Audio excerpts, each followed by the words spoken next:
Hey guys, Sklar Brothers here with Dan Van Kirk, and Hi, we've everybody. got Matt Walsh from Veep. He is on Dumb People Town this week, and the riffing is fantastic. Tune in, check it out, enjoy it. If you've ever asked yourself, how much Taco Bell can I get for a blowjob? We answer that question. Or how much a blowjob will get you in Taco Bell. In Taco Bell, that's the answer. Yeah. Well, you're gonna have to tune in to find out. Yeah. On this week's Dumb People. Surprising answer too, by the way. Very surprising. Very surprising. Also, Christiane Amanpour. Kidding, she's not on the show.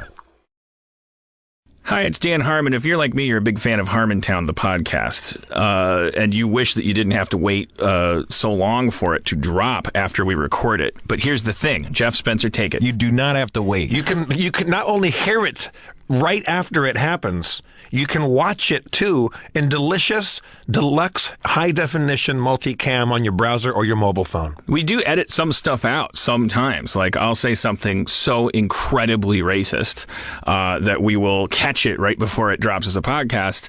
But you get to watch Dan right before the sedition hearing when he talks shit about Trump again. Right. Sometimes we have really famous guests, but we just cut it out of the podcast entirely. Because it turns out they're pedophiles. Sometimes Spencer's never wearing a shirt. Most of the time. We put that in post. Not to mention all the times you always hear people laughing at something that doesn't sound funny because someone is making a funny face or wearing a funny shirt. Yeah, for $5 you get to watch all that stuff. You can see the weirdos sitting down, like getting nervous on camera. There's like one camera that's just right up someone's nose, and they're always picking their nose and stuff like that. That's good. As if that wasn't enough, here's some political incentive. We will match your new subscription to the Harmontown live feed up until April 15th. The day of the big tax march. We'll match it with a donation to the ACLU, which stands for a clue, which is what you should get. And I know that's triggering your thought of going, doesn't the ACLU now have $800 million? Because, but here's the thing. ACLU money is like toilet paper money. It never expires. But if political encouragement weren't enough, some apolitical encouragement is if you sign up, you get access to a year and a half of our back catalog of video episodes, including the tour in Australia and Harmon Country, as well as audio downloads on the night of the record, on just minutes after it airs. Mm-hmm. I mean, how many times have you been listening to Harmontown for free after Wednesday and thought, I would really want to know what that guy looks like or what she looks like, or I want to see exactly how uncomfortable the audience is when Adam Goldberg is on stage. Mm-hmm. Now, for $5 a month, you get to see it as well as hear it. You can almost taste the Harmontown. Go to harmontown.com/live for your subscription to watch us as well as hear us. It really, really is a taste treat. Dan gave me little eyebrows. I was like, holy shit, that guy just hit the bullseye. I think it's a taste treat. Feral Audio. From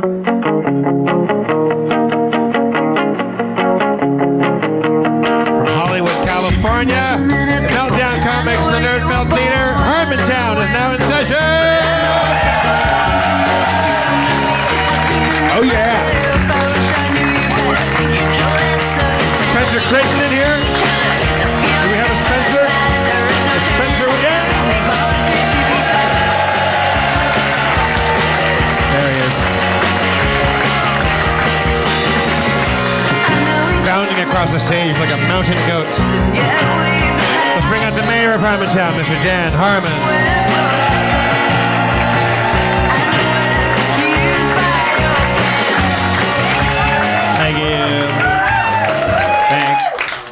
You.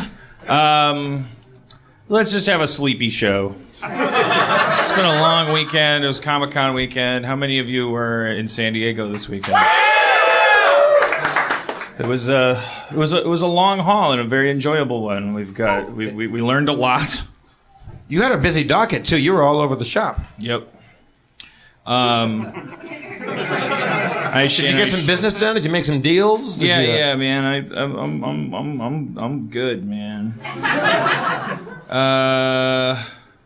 Let's just trying to figure out what business to get out of the way. We have a guest tonight. We're gonna chat with her. Ryan Ridley's also gonna join us in a bit. Yeah, the Riddler. The only things that are going on are Look, did you see the? I didn't talk about this last night, did I? Or Friday, the Trump ad that he just is it his own people that made that? The one that has the statistics where it's like 46 minutes of speech, 22 minutes of applause. It was like stats about how great his speech went. Like it was so weird. It was he's a 16-year-old girl going like 3 pounds of birthday cake. 3 candles per square inch of frosting. Yeah, it's your birthday, you dumb fuck. It's what happens. No one has to love you in order for that to happen. You know, Dan, the fucking Republican convention talking about being president. The only alternative is a Democrat. They're there to cheer you, dipshit. That doesn't mean you did something right. I think you come down on Trump a little too hard sometimes. Let the man have a chance. Let him talk. Let him talk. Did you ever, he took the Washington Post's press credentials away or something, like, you can't follow me around anymore because you always say mean things. But he that's the newspaper that they're like totally anti-Trump, and they like every headline is like he's a piece of shit and here's why. But like he is a piece of shit, and then also because he complained about it, they said, well, why don't you come in? Because he kept talking about how they edit the articles or they misrepresent things. So they brought him in and just sat him down, and they published the entire transcript. And guess what? He's a fucking dumbass. He's like it was like 3-hour transcript of them just going like, what do you think of Nixon? It's like, Nixon was great. Nixon was good. He made some mistakes, but Nixon was a president. He was a huge president. Okay, what about Abe Lincoln? Abe Lincoln saved, great president. Truly great president. All right. But you guys can hear all about that. He's gonna win. I got a fucking feeling he's gonna win. I'm not a pessimist. I don't want him to. I just feel like we didn't think he was gonna get this far, and he's gonna ride that wave all the way into the beach, which is us all dying. Or will he ride a Russian conspiracy to get him elected into the beach? Yeah, what's the deal with that, man? Ooh, what the fuck are you talking about? We hear that the Russians are the hackers that leaked all this DNC shit. It's pretty crazy, man. And WikiLeaks loves Milo Yiannopoulos all of a sudden. It's some crazy world shit, man. Yeah. So there's this gay guy. He's like a Republican gay guy. Well, so I'm going to stop you right there. I'm going to stop you there. He's like a pro-Trump guy. So the campuses are turning like there's little Trump heads on the campuses because how else are you going to rebel now? It's like they don't. They just want to. They just want to worry people. That's their job. They're young, and then they're really fond of this. This guy, I mean, this is them cracking the code, or rather, the code is cracking them because they love a gay guy. Like we win in a certain respect. That's all we wanted. They could see that this guy is gay and also a human being that they love, but they love him because he says all kinds of fucked up shit. And if you complain back, then you're homophobic. So it's kind of fun. It's just we're all 6 years old. It's like it's easy to follow politics now because it's like Tabitha hit someone with a toy truck. Like it's not that hard to you used to have to know what a majority whip was. I couldn't get through one episode of House of Cards. I'm like, I don't know what the fuck a whip is. Stop telling me about the whip. How can a show where the guy talks to the camera be this confusing? Dan Harmon, really? That was me. That was the worst Kevin Spacey ever. I just started watching that. It's a good show. Well, Jeff, I'm glad you like that show. I'm not glad Jeff likes that show.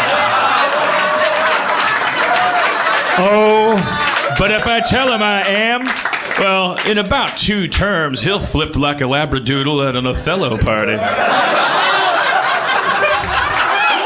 Oh, Dan Harmon. I'm about to do the Harmon on Dan. All right, well, let's bring out our new friend. I mean, really, she should be an old friend. I'm sure she is to many of you. She played Maybe on Arrested Development. The rest of her resume is like she's probably someone hip enough to not mind being called hip. She's definitely a presence in the hip pocket of comedy. She's deputy chief of staff on Trump's campaign. But I ran into her at the upfronts, the Turner cable upfronts. So let's make friends with her. Alia Shawkat is here.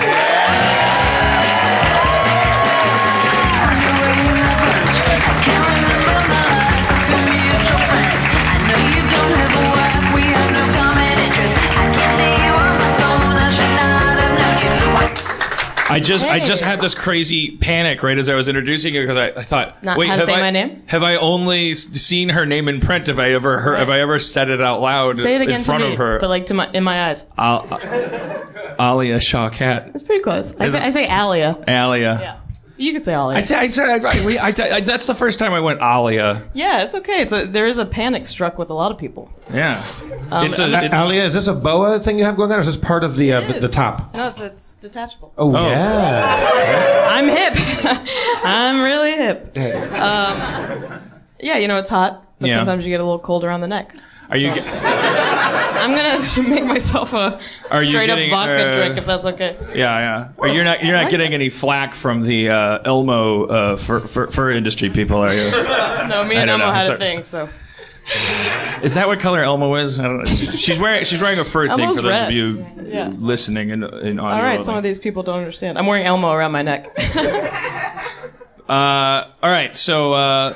Let's talk about when I was at Turner. You were what a weird thing that was, by the way, right? Yeah. Well, what was really weird is how funny Conan O'Brien, Anderson Cooper, and Charles Barkley are as a three-man comedy team. Like they really tore the place up. But it was great because Conan O'Brien and Charles Barkley started doing these basketball jokes about, I'm taller than you. Barkley was just shooting stuff off the hip. No pun intended. I mean, he was just like... He's funny. He was really funny. Straight up funny. But then right on schedule, Anderson Cooper, right as I was thinking like the same thing, except because I'm a nerd, like Anderson Cooper said, guys, I'm gay. I've been like my eyes glazed over 5 sports jokes ago. And it was really funny. Okay, I did a great job of retelling his joke. Yeah. Well, you're not gay, so it's a little different effect. No, that was such a strange thing, though. They had a drone on a leash. Yeah. That was hovering, trying to get away. Wolf Blitzer was just kind of staring at it like, what's happening? And it was so odd. And I was sitting in the front row, and I felt like this weird prom queen to an event I had no attachment to. Because it's mainly for promoters, right? So not promoters, advertisement. So it's people from all over the country selling stuff for these networks.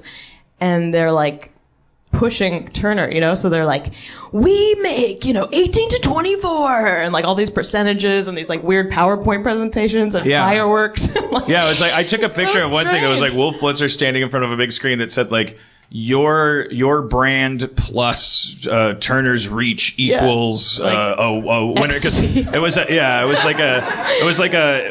we're announcing the election results now because that was part of what they were selling. That was the creepy part. Did you feel creeped out by the fact that they were selling? They kept insisting that this election was going to be a squeaker.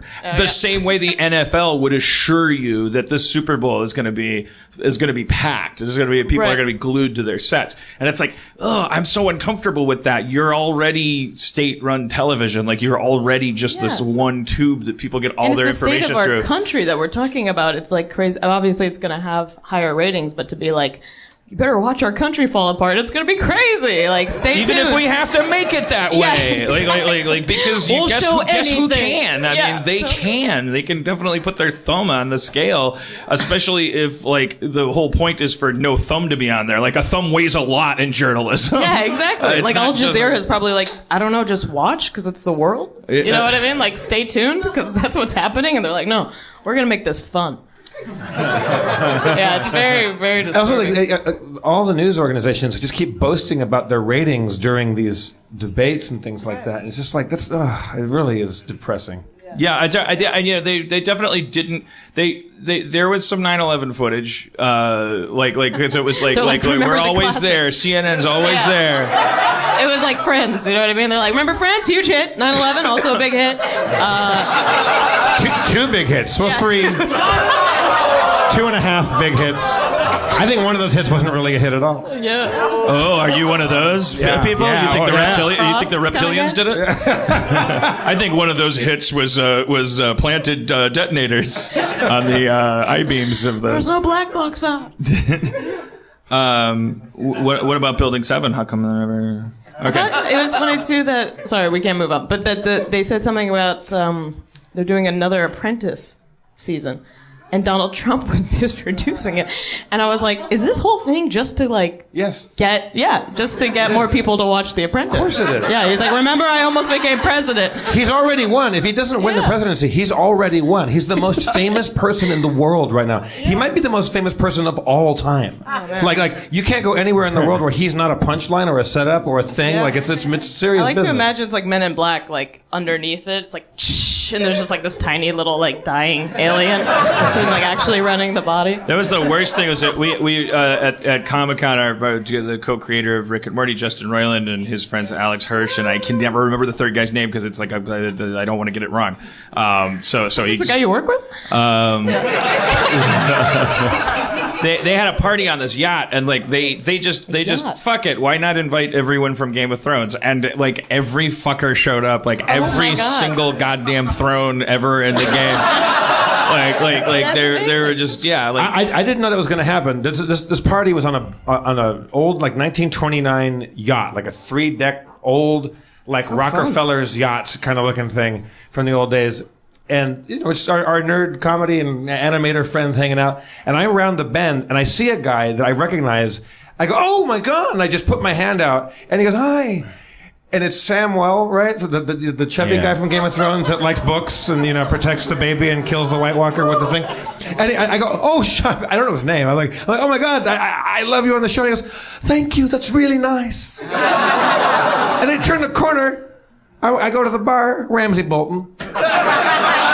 That was the most freaked out one. Are you a Game of Thrones person? No, I'm not. Okay, but you're like an incredible sport. You're like that's pretty great. Oh you're like really crazy. That guy. I mean, aren't there like 32 cast members on that show? yeah. And on all their names are like Yaman Yubin. They're not. No one's like Mike Steeldick. Like so that you can just remember. It's like Dinklage and that's it. Like everybody else is like Yerman Sherman Germs. Actually, that would be easy to remember. Yerman Sherman Germs. But I was going to say the tough thing was because, they're fancy. They're from an HBO show. They're from the most watched thing ever. They're like nerd royalty. And like, it was just sad, like, because all I wanted to ask was what's it like to be so fucking crazy famous right now, which is an answer they can either their answer is going to be the weirdest and most distorted, like fake humble, and they're going to be the most sick of answering that question. So it's like pointless to ask that, but it's really all I can think of to like I can't. What would you want them to be like? You know what, dude? It's fucking crazy. It's a mind blower. Yeah, I don't know. My life has changed forever. Yeah, and it's like, but what would that even mean? Yeah, I'd go like, okay, so I don't know why. So I don't know why I do that, but I think it's just good when I'm like really into somebody, like I'm a fan of someone. Instead of like trying to interact with them so they actually know who I am, I just like to like get stoned with them or something, or get like in an environment where we get a little drunk or something. Great, good. I'm glad we're adults. But just to like kind of like change reality, where it's like, oh, this person that I'm used to seeing talk, I get to see in this like alternate, like, I don't know. That's the only best takeaway I can get from it. Because anytime I've tried to like connect with someone I'm a fan of, never works. Well, there's all that pressure. It's like, oh, how can I fuck this up? Which is something you should never be thinking when you're talking to someone ever. Because that's something that. Yeah, imagine you did that when you ordered coffee. You're like, I really hope I hope this person likes me. Yeah. Did I? Okay, well, I just want to finish my one thought, so you don't think that I have to do these weird segues. Because I would hate for you to think that.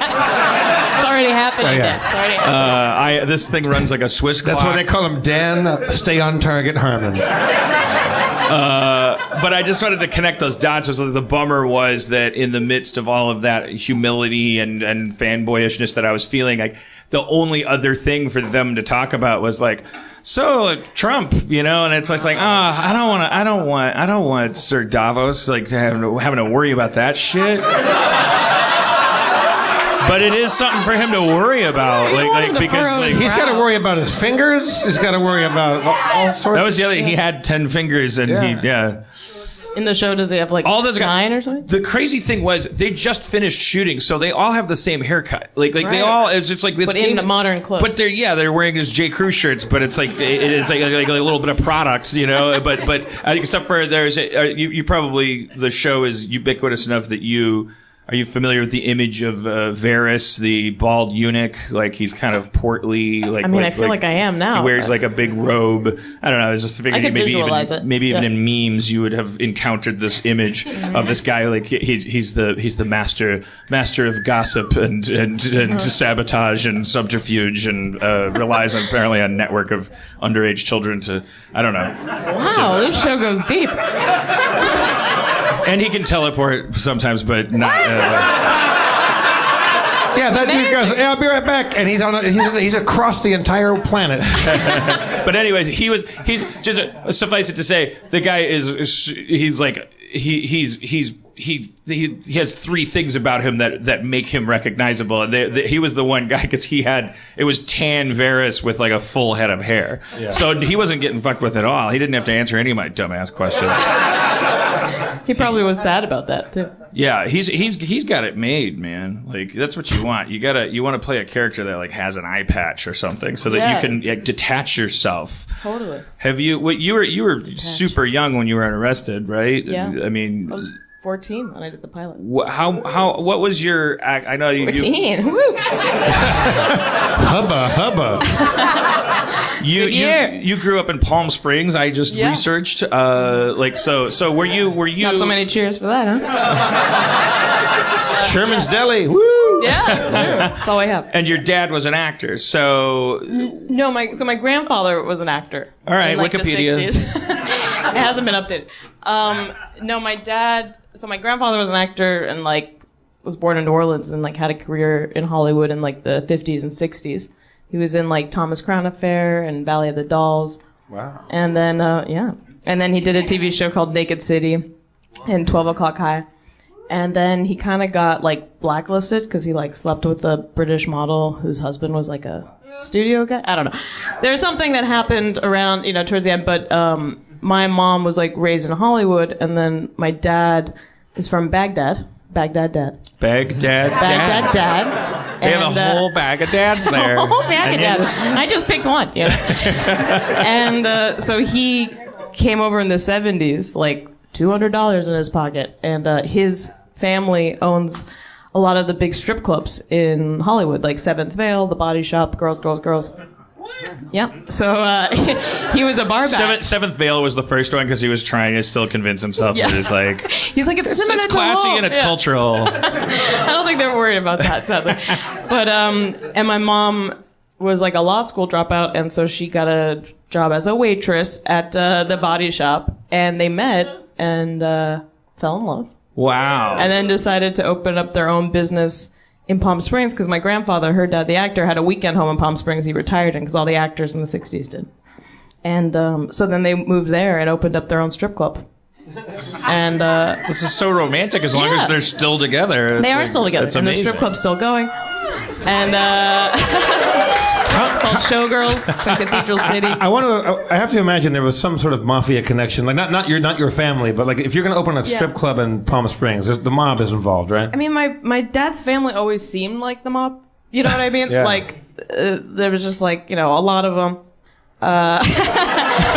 They're Arabic. They have like gold chains. That's one of the definitions of a mob. Yeah. They're like they're gamblers. Like we went to Vegas like every weekend. A lot of my childhood. So it was very like Alia, anything you need. It was like very. It had the same persona, but I don't think they were like killing people. Like sometimes it would like one of the clubs would burn down, like that kind of thing. Yeah. But That's what I'm talking about. But my dad is very like the straightest arrow of the bunch. Like he's very conservative, and so in Palm Springs, he was like, this one will be run like a tight ship. No more burning. No more burning. No, he's a very honest businessman. Yeah, very honest. We have a friend, Chris Romano, who this is all public record, right? Like, he said it on TV. He's told the story on the podcast, but like his name's Chris Romano. He couldn't be more Italian. He's this little a little sounds like a horrible debate. He's shorter. He's short, but he's like so Italian and so like charming and like and he was always it's like. They're from him and his partner Eric Faulkner from Boston, so he's got this Boston accent. He's just like, Chris Romano, I'm this Italian guy. Ladies can't resist me. And also, if to know him for 15 minutes, you've seen his dick twice. Yeah, that guy's dick is out. He's very open. he kind of like he lowers the bar of. Go to channel101.com and watch Shitbuster. You'll know everything you need to know. So he finds out in his adulthood, like way into being a whole human being, he finds out that Romano was this quickly chosen witness protection program name that I think his dad picked. So, and he was a Lebanese arsonist. Oh my god!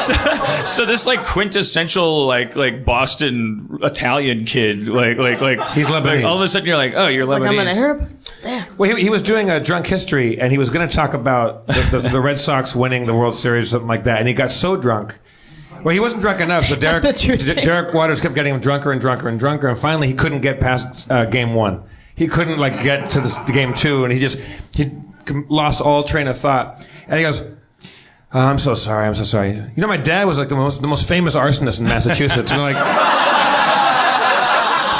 and he's in the witness. They were in the witness relocation program, and I run into Chris Romano in the baby toy section at a Toys R Us. Don't ask why I was there. He has a baby. I was just there being a competitor apparently. But he told us, he's like, I got so drunk, I told the story. He goes like, a lot of the people I talk about are still alive. They're in jail. Well, because his dad would. Those are the dots I was connecting. Mob, Middle Eastern, and the arson business. My dad will be so happy. Because I guess he was just a guy you hired. It was like a firebug. You just for insurance. There's a guy that you actually get that specializes in setting the fires. Like an Arab Ray Liotta. Yeah. It was a movie, guys. Ray Liotta was in it, and he burned the building. So, the reason we ran into each other at that weird upfronts was because you're in something that's rolling out. Are you only acting in that? I'm producing it too. Okay. Yeah. And it's what's it called? Search Party. Okay. Just Search Party, not Search Party. Is it airing yet? No, it comes out in November. Okay. On TBS. But they dropped the very funny, so it's just TBS. When I first found out, I was like, TBS, very funny?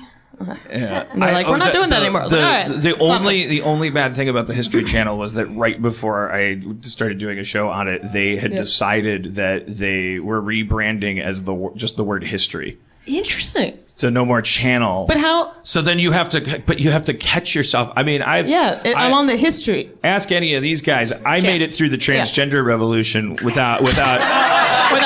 I wove through those cones like a fucking greased shark. But like a greased shark going through cones.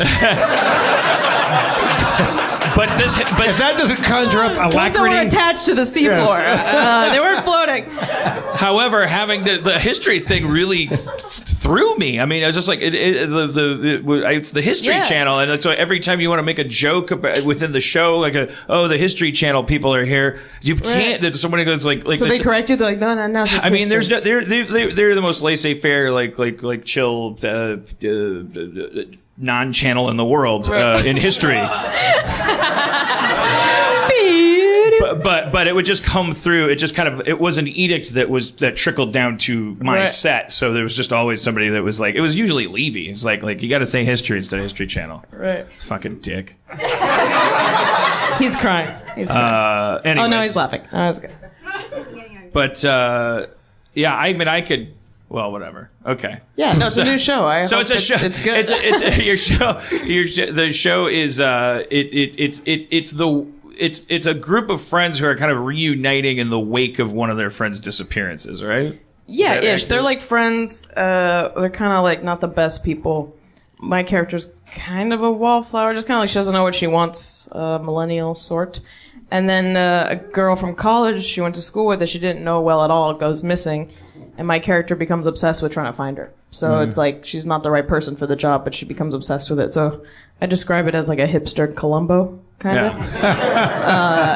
Yeah. And that's, I mean, that's got my number. There you go. John Early's in it. Really funny. Is this based on anything in reality, or is this just... No, I mean, the creators of the show, Sarah Violet Bliss and Charles Rogers, like, have weird mysteries in their family. But... that's all I'll tell you. But so they kind of like were inspired by that, like having a mystery and like if something happened, like someone went missing in our lives right now, like what would we do? Like what are the tools we actually have to find somebody? But it's not really based off anything. But now, whether it's because I did the show or not, I noticed so many missing poster things. Like before the show, I was like, people don't go missing anymore. I mean, they do, I guess, but I just like wasn't aware of it. But then now there's so many posters where people are like, call, and it's just like, I've been kind of collecting them in a weird way to validate my career, I think. But you just never saw. You're now seeing them, and you're I'm just noticing them everywhere, and that's like the pilot starts. It's a lot of me doing this, like just like staring off into the distance, like looking confused. That's like 90% of the show. So this is a pilot you shot, or it's been picked up for series? We shot a whole first season. Oh, yeah! Congratulations. Thank you. And we assume if it's a ratings bonanza, then at the end of it, you'll have the extra scene that you shot where she goes like, you know what? I love solving mysteries. Yeah, exactly. And then I'm like, if you love solving them too, press A. And then it's an interactive show. Do you think is it something you do continue to do? Yeah, I mean, I always have like a little, not to be like, oh, I'm scared of TV, but TV shows go on for like so fucking long. It's kind of insane. So like, I'm not gonna be like, I'd love to do it for the next decade of my life, but I definitely like to do like 3 seasons. I don't know. Yeah, you'll I want to do it again. I mean, this is just the old curmudgeon in me. I was just like shaking my cane at you and going like, "Oh, you'll get a taste of ones that don't last very long." They don't all... like I canceled. I've done like 2 shows that were great, but they've only gone for 2 or 3 seasons. So like, it's nice when they're kind of in that thing. But I don't know what tomorrow is, so I'm okay. I mean, everything I work on fucking lasts forever too, because my fucking shit gold. Gold. I love the new season of Acceptable TV, by the way. I've never failed at anything. God damn it, fuck you, not you. No, it says fuck you on your phone. Yeah. So I tell her to go fuck yourself. Oh, you did Animals. What did you do? First season or second season? Oh, I did the first season. I was a rat. Yeah, I think I may have. Did they show that one at Starburns, my animation studio? Is that yours? I saw it at like the rap party. Yeah, like the bar. Were you invited to that? It's like it's really touch and go with this guy's Phil and Mike because I just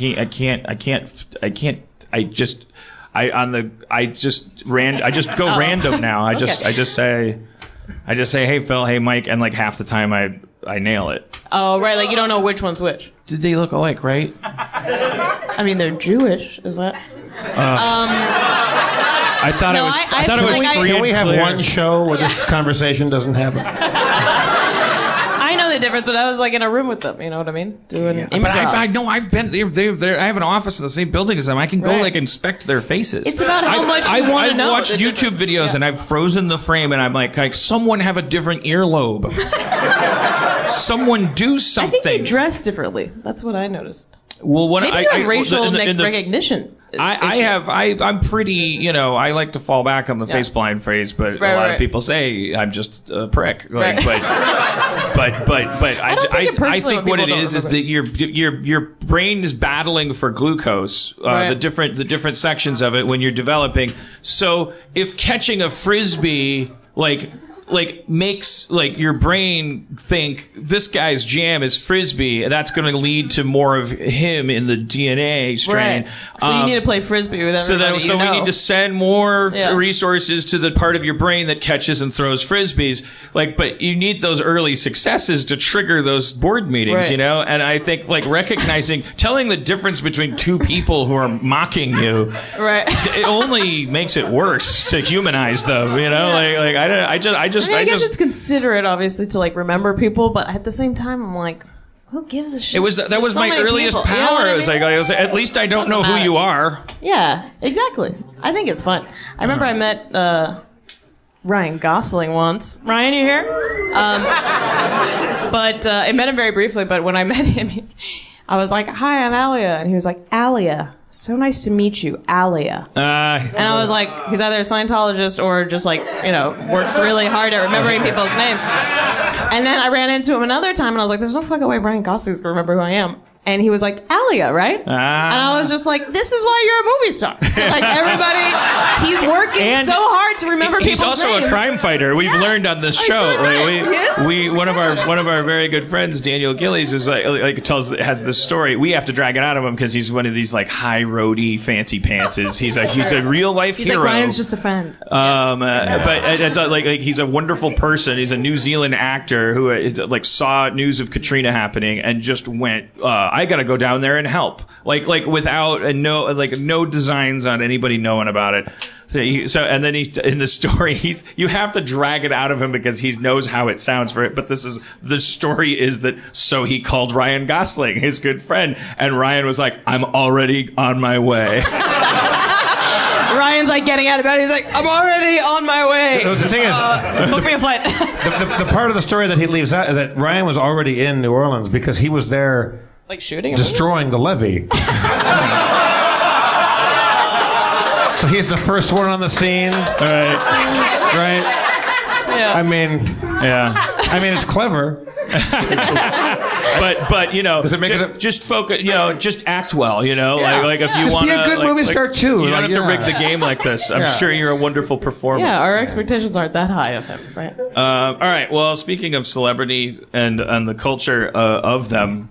Oh, can't wait. I think it's time to bring out our San Diego Comic-Con correspondent, Ryan Ridley.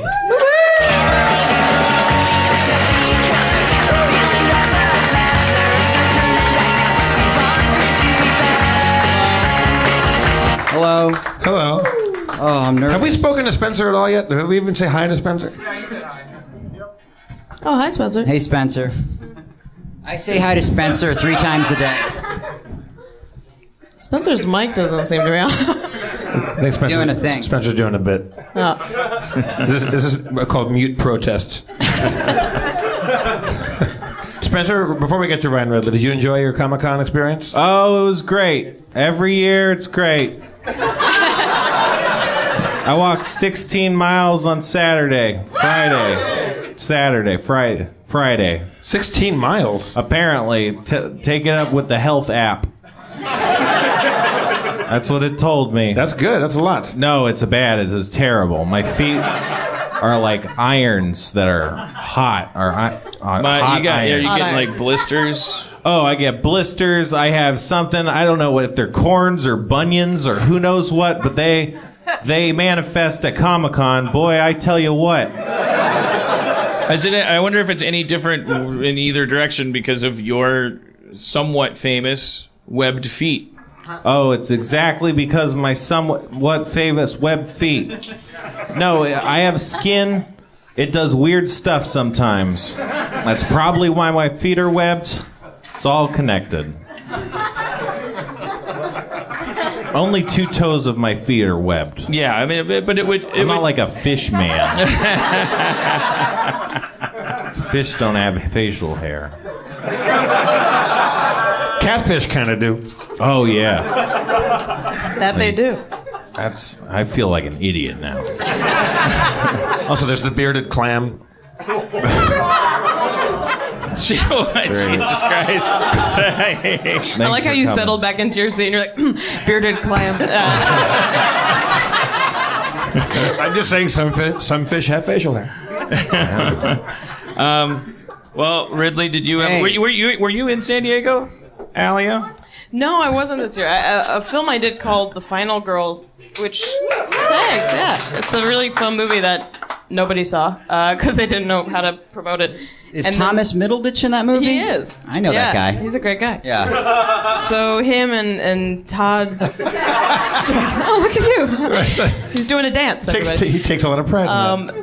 But they were doing some kind of, like, he's been doing this, like, strange promotion for the film, like, doing midnight screenings and stuff, and he did something at Comic-Con this year where he had an ice cream truck called, like, Ice Cream for ice cream? Something like that. Where they were, like, trying to promote it still, and, like, Thomas was there, and Angela Trimber. It was something. Obviously, it wasn't enough to get me to go. But, what's the conceit of Final Girls? What's the key scene? What's the conceit? The conceit. And then I want you to perform the key scene. Yeah, the key scene. I wanted to know what the movie's about, but I wanted you to think I went to Harvard. Yeah, I didn't. It's about these kids who go see a movie that the main girl's mom was in. It's like an 80s horror movie, and then they get sucked into the movie. Oh. And they have to escape. Last action hero with the horror genre, Nice. I believe. Totally. It's a really fun romp. Nice, Ridley. Yeah. Thank you, Spencer. Yeah. This is why he's the sub-controller. Yeah. Did you also go to helpful Harvard? details. Sub-controller? Jeff is the comptroller, and I've subbed for him occasionally. Yeah. You see, it's helpful. There's a whole dynamic I don't know Plan about. B. All right. Well, we were at Comic-Con. Yeah. I've been before. It is super, super fun. Wait, Alia, is that right? Yeah. Okay, now I'm in my head God, because you the said whole it thing perfectly. earlier. Guess who else I know? Who? Brad Copeland and John Levinstein. Woo! Who are those? They're writers. Sorry. They're writers, I Sorry, know. they're only writers. I've never met. They're great writers. I've never met. What's the Will in the show? Hunting? No, the one in the show. I've never met any of the actors, but I know the writers. Who's the Will in the show? I wanted to say Forte. Will I don't know. Arnett. There's two Wills that Sasso. are intertwined comedically. Listen, man, I'm freaking out. All right, Comic-Con You're doing is great. We know intense. people in common. You're safe with me. We're I gonna always be okay. get Will Forte mixed up with Will Sasso, and it's really weird. That's crazy. That's like crazy. you were talking about Will Forte at a party, and I was imagining Will Sasso, and it was hilarious. What party was that, Spencer? Oh, that party that there was hot dogs on a plate or some shit, and you were yelling at people in a Trying good to room. tee up, Dan, for the next segment. Okay. Oh, Pick up tell the us about fucking your ball. party experience, Ryan Ridley. So every year, Alia, Entertainment Or Weekly, don't. Entertainment Weekly has a party at Comic Con, and I think it's probably I think it's like the fanciest of the parties in terms of it starts at 9, and then by 10 it's filled to fire code, and then you can't get in. Right. That was me just Should kind I of pick it up where you left off? That was my crawl so that you weren't left out of this. Right. So you guys went to this Well, let me amazing give you some party? backstory. Yeah. I'm in my head a lot. This Comic-Con is weird. I don't know if I should feel more shame, less shame, more insecure, less insecure. I don't know which way the compass should spin. The what should spin? The compass, Compass, for my yeah. psychological state of mind. Yeah. But I'll have you know that I was invited to the hottest party at Comic-Con, Ooh. the Entertainment Weekly party. And I'll have you know that it was all I was talking about at work for the entire week, lording it over everyone's heads. On top of the fact that I found out that Dan and Justin were not invited. I'm a writer on Rick and Morty. I should clarify that, so you understand the relationship I'm like, of who are you? this hierarchy and this. How did you all of score? these- How did you score this coveted invitation? Jeff? Because neither did I know about it, nor was I invited. I was told by haters that it was my agency's behind-the-scenes manipulations. Apparently, that's not true. The answer I got was, it's because I'm cool. Who told you that? Yeah, did you tell yourself? His agent told him that. My agent did tell me that, Well, but wait. Well, what's the difference though? I thought if you're going down the road of of it's cool to be invited to a Hollywood party. You're already in trouble. Isn't it? What I'm saying, like, no, I'm happy to go down that road. You're right. Objectively, you're already in trouble, but I mean, you're in trouble when you wake up. It's a material universe, and I mean, it's until we return to the beams of light that we were originally before the Big Bang. Which happens so that light could bounce off. Stay on target. Stay on target. Comic-Con 2016. Well, I want to know what happened at the party. I was just saying, like, why is it cool? What is the difference if your agency making manipulations behind the scene? Why does that make you less cool in terms of a Hollywood party? I'm just because they're haters. They're haters. They're trying to detract from his achievements. But why would that detract from it? Thank you, Spencer. It's like usual, you get me. Yeah, man. If you have like a badass you're like George agent Costanza. I just realized that tonight. Can I explain something? Exactly. That's what he'd say. This is what he doesn't get. I'm running all of this experience we're about to talk to, all of Comic-Con, the entertainment. It's all through a filter. It's like, I don't belong. I shouldn't be here. What are these haters saying? I hate myself. What's going on? Give me an example of a hater and what a hater said to you about this. Who was hating? That's probably... There's one of them. Co-workers? And here she is. Other writers on the staff of Rick and Morty? Were they trying... Associate producers? PAs? Were they trying to diminish your potential joy in this party? Were they like? No, Jeff. They were trying to. Of course, that's what they're always trying to do. Well, what happened at the party? You walk in, you say your name, they go, "You're on the list." Well, but hang on, see Will Forte. Hang on, Ryan. But you said you were lording it over everybody, so of course you created your own haters. You know, he did do that. He came and you're invited to hater the EW party, baby. And it's like, of course you're gonna take a shot at that. I didn't even stoop to take the bait. I just called my agent and said, "Why am I not on the EW list? I just found out Ryan fucking Ridley is." Exactly. Haters. All right. So the first person we saw when we walked in was Will Forte. God damn it, Spencer. Just picture Will Sasso for this story. Continue. And all of a sudden we see, are we allowed, I mean, is this even acceptable to talk about these people and what they're doing behind the scenes of things? It's the EW party, right? What do you mean? Oh, I don't know. Maybe I'm going to make Will Forte look bad. Actually, no, he was a hero. Use your own judgment. Okay, basically we saw him and he couldn't get in, or he didn't want to go in, or he clearly came and then changed his mind at some point. I don't know what happened, but he was like, I'm out of here, we're going to another bar, and this and that. And I'm looking at that and going, what the fuck hope do I have? Fucking Will, why I don't understand how this party works. They're not letting Will Forte in? I'm sitting here thinking, I'm on the list. Finally, I'm on the list. The list means nothing. Yeah. What time are you getting there, too? Is this like towards the end, towards the fire code? 10:30? Party starts at 9? Cool time. Word of God. It's packed. I asked multiple friends to see if my friend could get in, and they're like, it's already at capacity. It seems like it's going to be like rough to get you A on the list and then B in, so... The only thing that haunts me about that is that we did the entire time we were standing outside waiting to be let in, there was one exception to that rule. They seemed to be abiding by strict fire code in letting people in, except the fucking workaholics guys. Right past us like a goddamn bullet train. They own Comic-Con, those dudes. It feels like. Our glib enmity is becoming real now. I'm so jealous of them. And there were professional football players who I was told were professional football players standing there. I didn't recognize them, certainly. But there are people, Will Forte's getting turned away. We're sitting here, Dan Harmon, I guess he's a big deal. They're not letting any of us in. And all of a sudden the fucking workaholics, 2/3 of them, by the way. Which one was missing? I don't know, the one in the Pitch Perfect movies. Well, obviously, ironically, the actual workaholic from their troupe, you know? The guy who's back in L.A. making phone calls. He's working, yeah. He's can't stop being a movie. And they get the whistle and the wave. Yeah. And they just stroll right past us. Last Comic-Con, I was hanging out with them, and Tom Green rolled up and was like, "You guys want to smoke some weed?" We were like, "All right." And we were smoking at a hotel lobby with Tom Green and the workaholics dude. Those guys, the first time I ran into them at Comic-Con, I had to find out retroactively after a guy talked to me for a half hour asking a bunch of weird questions about New Zealand, that they had convinced that guy that I was Peter Jackson. Oh, that's a great joke. It was really funny. That is I was like, the only guy who arguably was hurt by it was a guy who kind of like, I guess in practical joke karma, like right. Was he like, deserves oh. it. Like he should, if he's such a fan of Peter fucking Jackson, he should know I'm not Peter Jackson, right?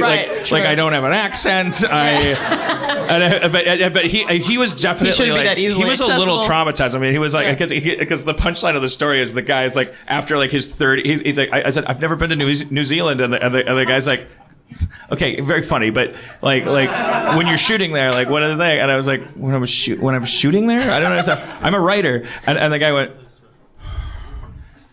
Those fucking guys told me you were Peter Jackson. Like he was so. Oh, it's so good. He looked over at that. They couldn't have written it better. Like, and I was like, you assholes, and they were like, they were. I wouldn't even say they were cracking up because they probably do that every 5 minutes. They're Right. like, They're almost like bored by their own sensibilities. Yeah. They're like, we know it's funny. yeah.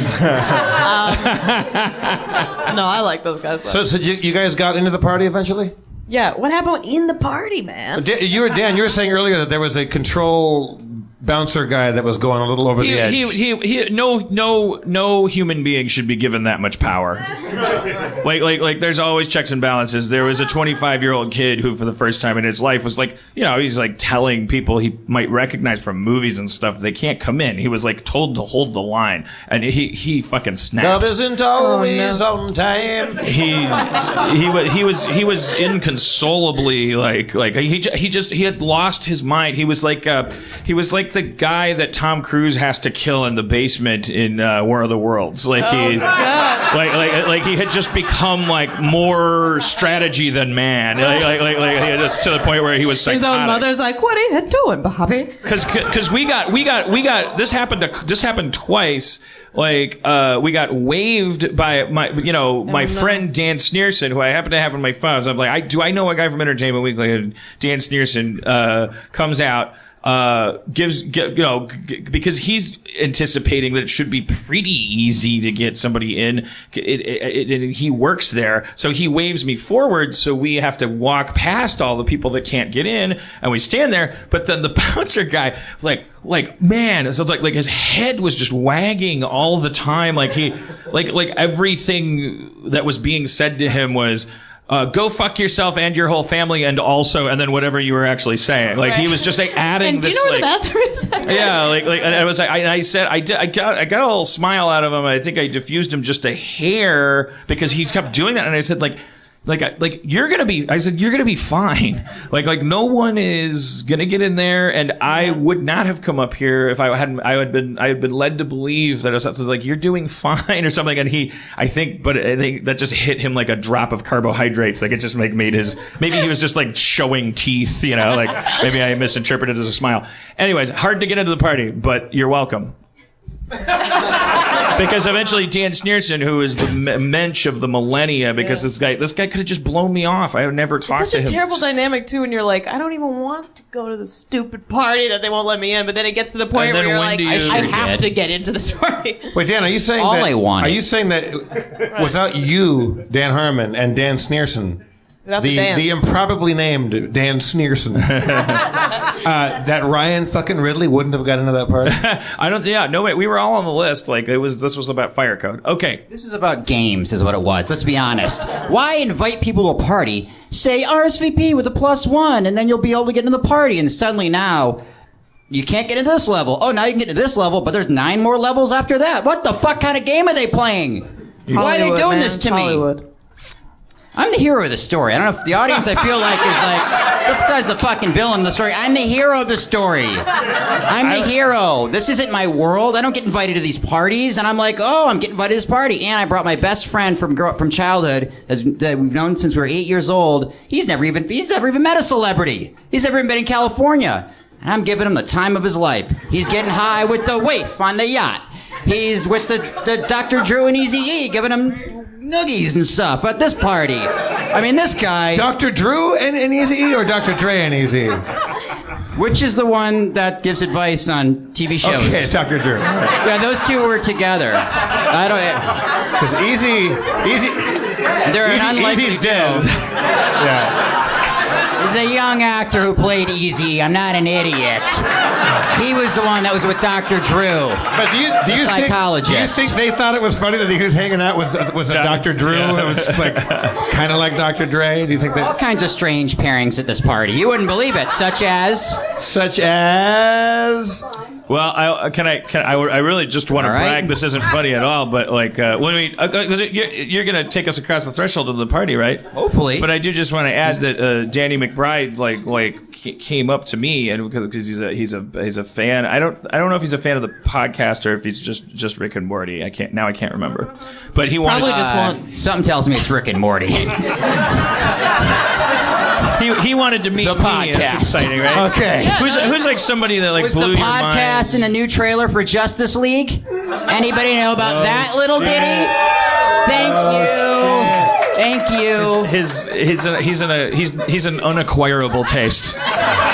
It's like George. So there's a lot. I wish I was at the party with you. Yeah. To see it through your eyes. Remember my hijinks? I was yelling at people. Oh, it's great to have hijinks. Yeah. I always do pranks at big parties. They're all so serious. These Hollywood people, so serious at this party. He just stood up, everybody. Jesus Christ! Get back! He dropped that microphone on accident and then did what a cat would do, which is just he turned it into grooming himself. It was so clearly an accident. So Ryan, you are the self-proclaimed hero of the story. You've just walked us across the first threshold, I believe, right? Yeah. When do you become active? What happens?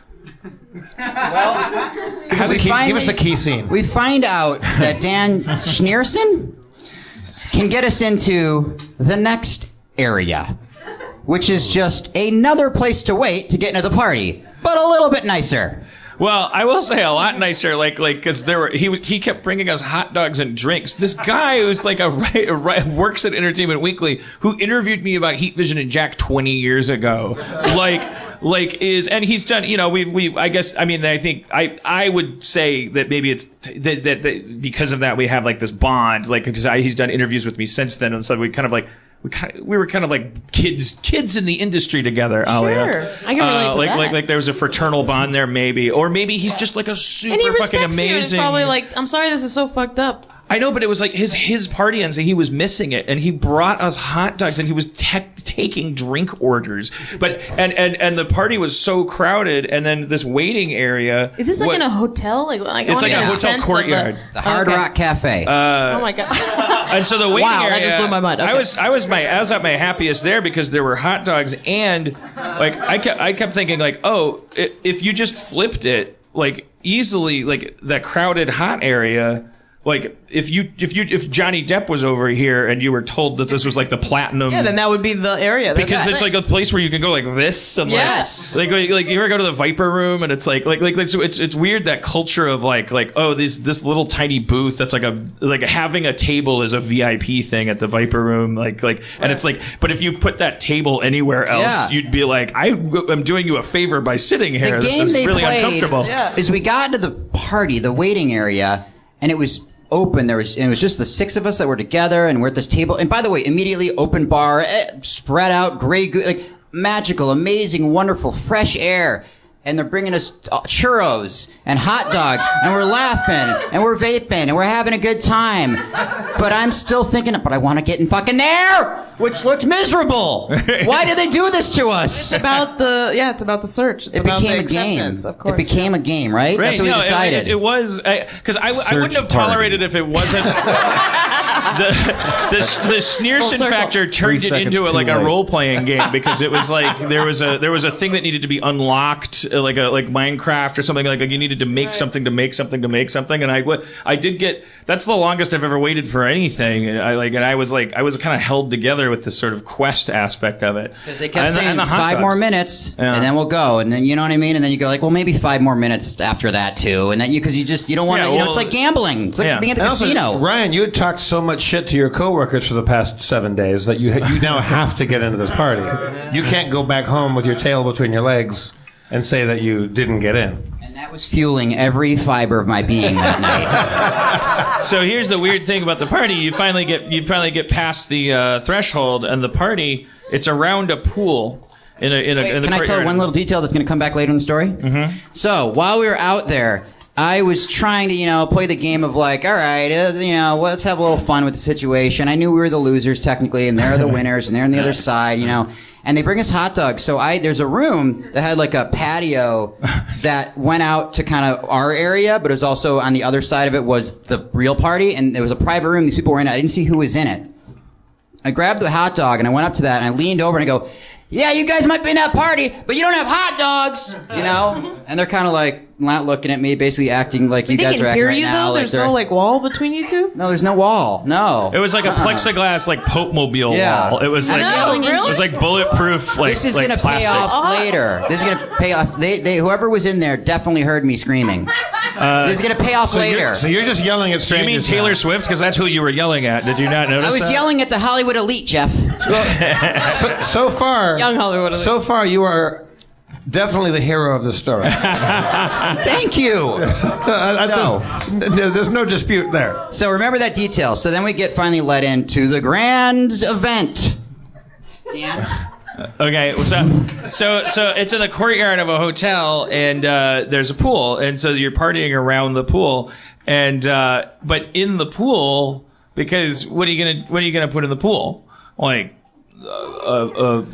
awards. There's water in it, but what do you do? Do you put like copies of your magazine? They'll get wet, Like I don't know. So you put a greased shark and a bunch of cones. So in the pool is a bunch of the it's the what do you call them? Lifesavers. The is that what you call them? The inner tubes. Yeah, inner when they're like floaty bits. Yeah, they're like little smaller inner tubes. And also a bunch of young people that were hired, like models that were just like in bathing suits, just like swimming they around? was just like treading water and like hanging out on the floaties, and it was like, and everyone was just like kind of staring at them like we were all, no matter how famous you were, if you were out of the pool because they were in the pool, you were better than them. But simultaneously you're reduced to like, it was like the white-haired guy that shows up at the party on Boogie Nights that ends up like having to have the Coke girl like that guy with the gray hair that like just looks at Wahlberg's dick and then it's like, it's pretty nice. Nice to meet you. Kind of like weird Jackie Gleason, Jeff the Killer like guy. And they're all like pruny and like forced to stay in there. They're like, I'm so thirsty. But we were all like because we're like, what else are we supposed to look at? So everyone's just staring at these people in the pool. And I'll tell you, like, I was kind of like, and somebody came up to me and said, can we ask you some questions? Like, what do you think about this pool thing? You asked the people in the pool this question? No, they asked me what I thought of the people in the pool. Oh, I see. And I said, I just can't get over the fact that the crazy thing is that right now, if I got into the pool, that would be the weird thing. Right. I was just like freaking out about that. So I'm standing at a hotel and I'm in the courtyard of a hotel, and there are humans being used as art. I hope they and do. Also but I could ruin everything by using the pool right. They're like, Dan Harmon got in the pool. Or just anybody, though. If it was like a family from Iowa got in the pool, everyone would be like, Jesus Christ, do something. Yeah, there was a lot of talk about me going in the pool in my own head, and I was like trying to weigh, like, this could be the coolest move ever. I'd be the guy who fucking went, woo! Fuck the facade or the veneer of we're all too cool to go in the pool in this fucking party. I'm gonna go in and everybody will talk about me and know my name. I hate the Hollywood elites. I hate them. Did the pool people count towards the capacity of the fire code? I don't know. Because that's stupid as fuck. I think they're fireproof because they're wet. Right, they are in water. They're there to watch everybody burn. They're no danger. They're the only people that could live through a fire for like 36 hours, like until all the water evaporated, and then be like, it's getting hot in this pool. But they've got all of that time to, They're like, we're still on the clock, man. Now, what were these? How many of these model swimmers were there? There were like I would say 7. I think they were like shifting. There was a little bit of a rotation there. Yeah, they got breaks. Looked like there were 7 or 8. But the thing that really threw me, because I was just like watching, and I was super high, and so the whole thing had like this weird like kind of like that's weird. It just makes you feel. Yeah. But I kind of appreciate that stuff because then you get the luxury of feeling like Hunter S. Thompson. Like that's a favor they're doing you. Like it's like, oh, this party's crazy. Like I kind of feel like if it wasn't, we'd be disappointed. You know, if there wasn't like some weird fucking thing that you could like roll your eyes at. Out of those parties is like how odd they are that they're like humans are treated differently. Yeah, it's not like you're gonna play Baldur. They're like, exactly. You're marveling this, at the caste minutes. system. Yes. Yeah, and you're like, okay, I guess I can shit on your face and that's okay. And they're like, it would be kind of okay. Well, yeah, David Cross has that extended bit about like when desserts have like gold leaf on them, and it's just like, fuck you. I can't even digest this. I'm just gonna shit it out of my asshole after you serve it to me.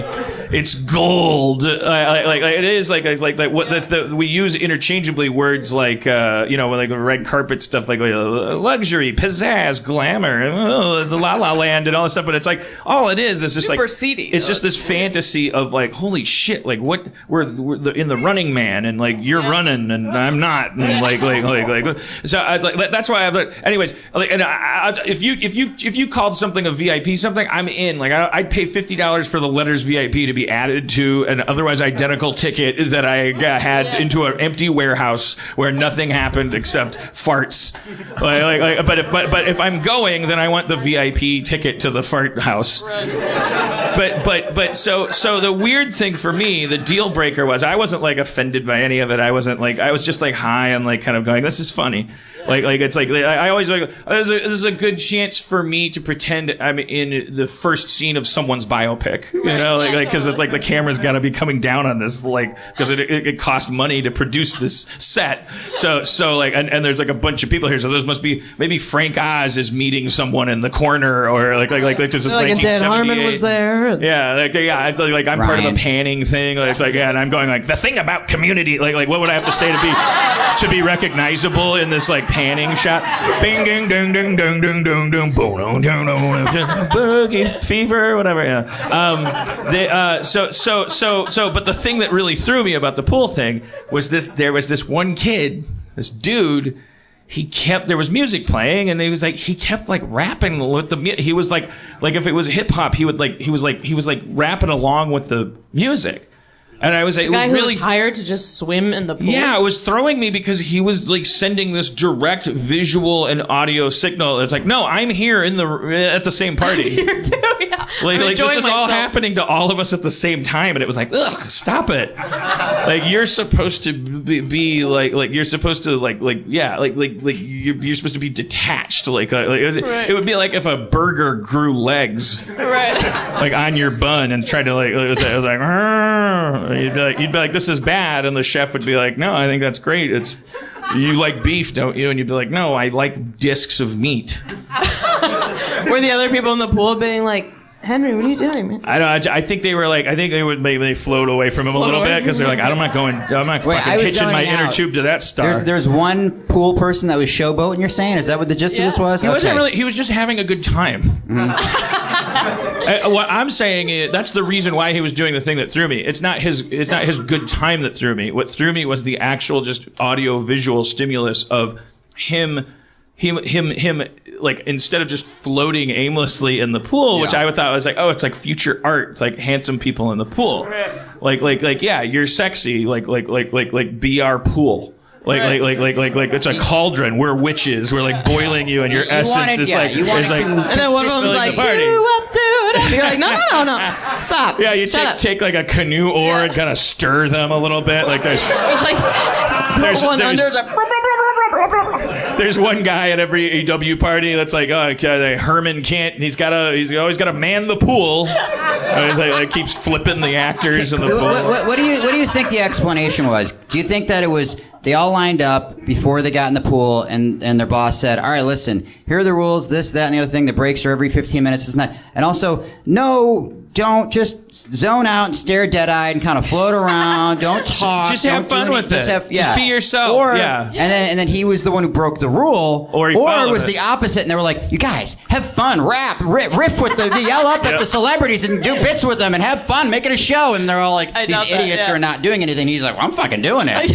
No, yeah, maybe it has, it could easily be that the rest of them are like, fuck this, I'm going dead inside. Yeah. Or we don't know, like some, like you remember that list leaked to Kanye, like people like, oh, Kanye's so crazy because he wants such specific things. But like, think about it, he was doing the same thing, and so the list was like, don't make eye contact. It was like a really specific list of like things that human art should do at a party. Well, I kind of get it if you're gonna go through the threshold, as I would never, of using humans as art. I understand like having a very meticulous list of like, I want to do something really specific here, like where every 5 seconds you all go, or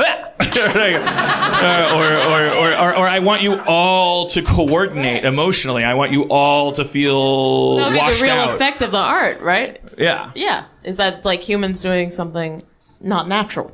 Yeah. It should be like a screensaver where you're like, okay, they're doing this again. It's floating. Yeah, but there was a kid in the middle going, that shape's gonna float by again. There it is. You know what I mean? And he was like patting the water and making little splishies, like to the beat. Like, this all makes sense. I love hip hop all day long. I like and it was like somebody stun him. He must have been He's the guy. ruining the art. tape a taser to one of these sticks we use to stir them. Because he was showing humanity, and that breaks your heart. They're like, he's actually. It was a reminder. Yes, because then it becomes. Then now you're at a party with strangers, some of whom can't get out of the pool. Yeah.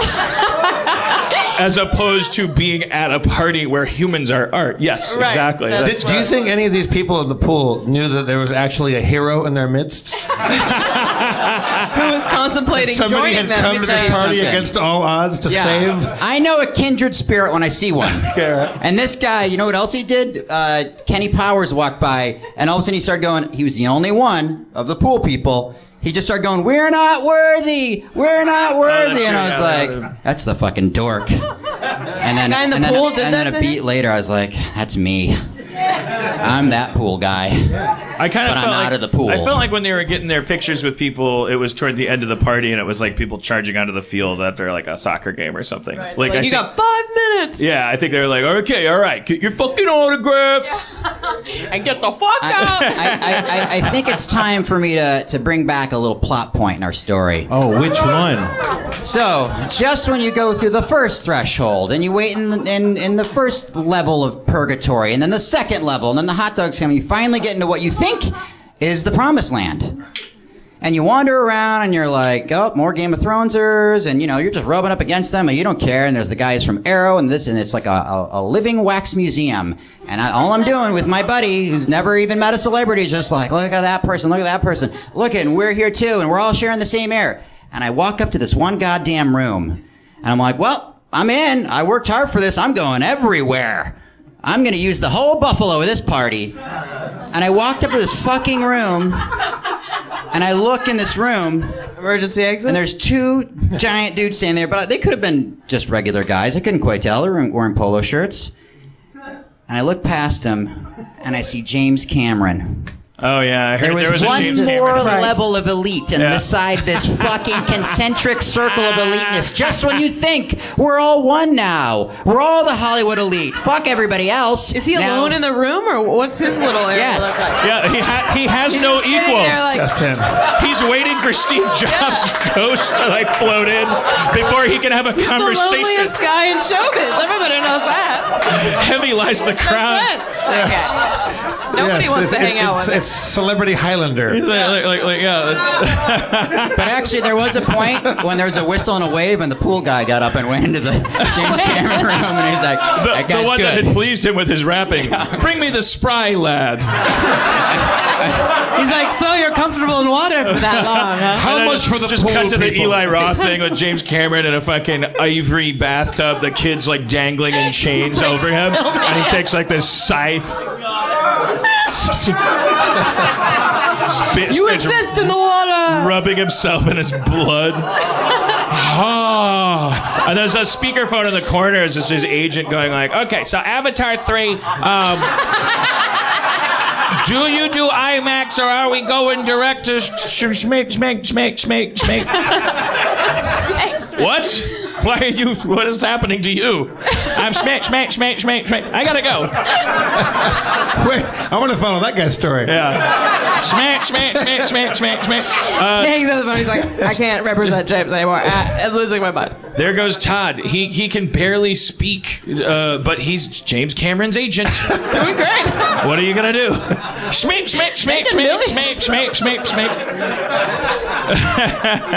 By the way, if you haven't guessed already, that was the room that I yelled about the hot dogs into. Thank you very much. Got it back. Yeah. So, James Cameron heard me rubbing those hot dogs right in his fucking face. I never. This never happened to me at a party before. I at one point, Spencer Grammer, who is Summer on Rick and Morty, her husband. Get this, he's an Irish firefighter. Spoiler, really good looking.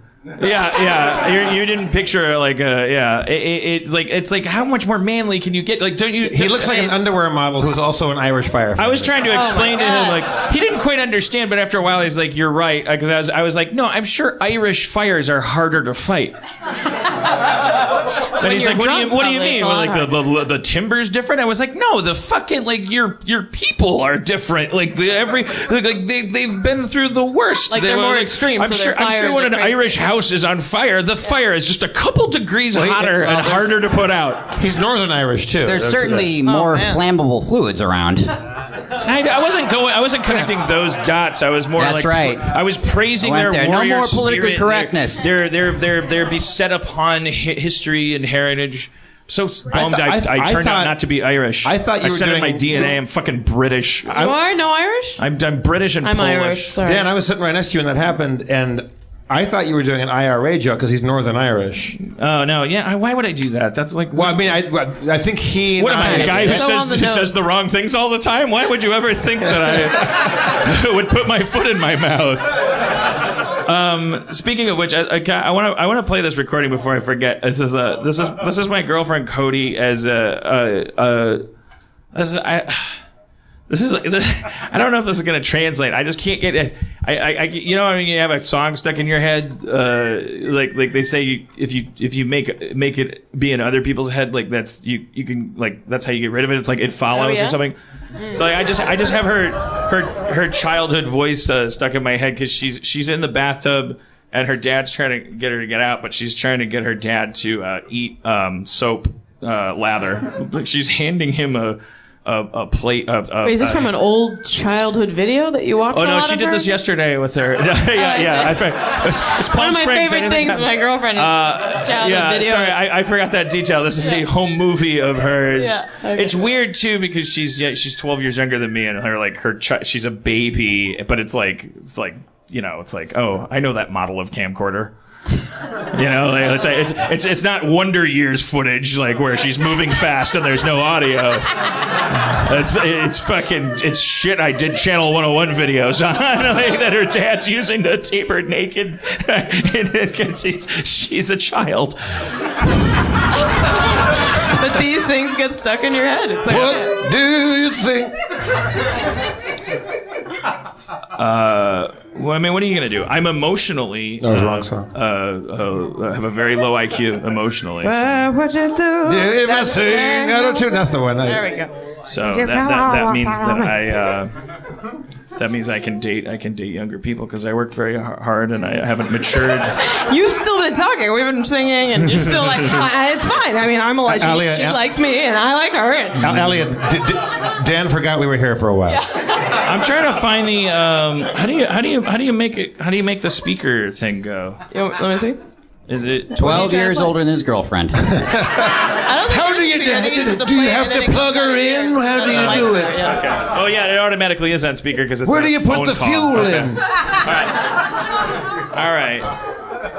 Oh shit! I fucked up. I scrubbed the thing and now. We're gonna have to do it live. Cody, get up here. Okay. We're going live, people. This is her telling her dad to eat the soap suds.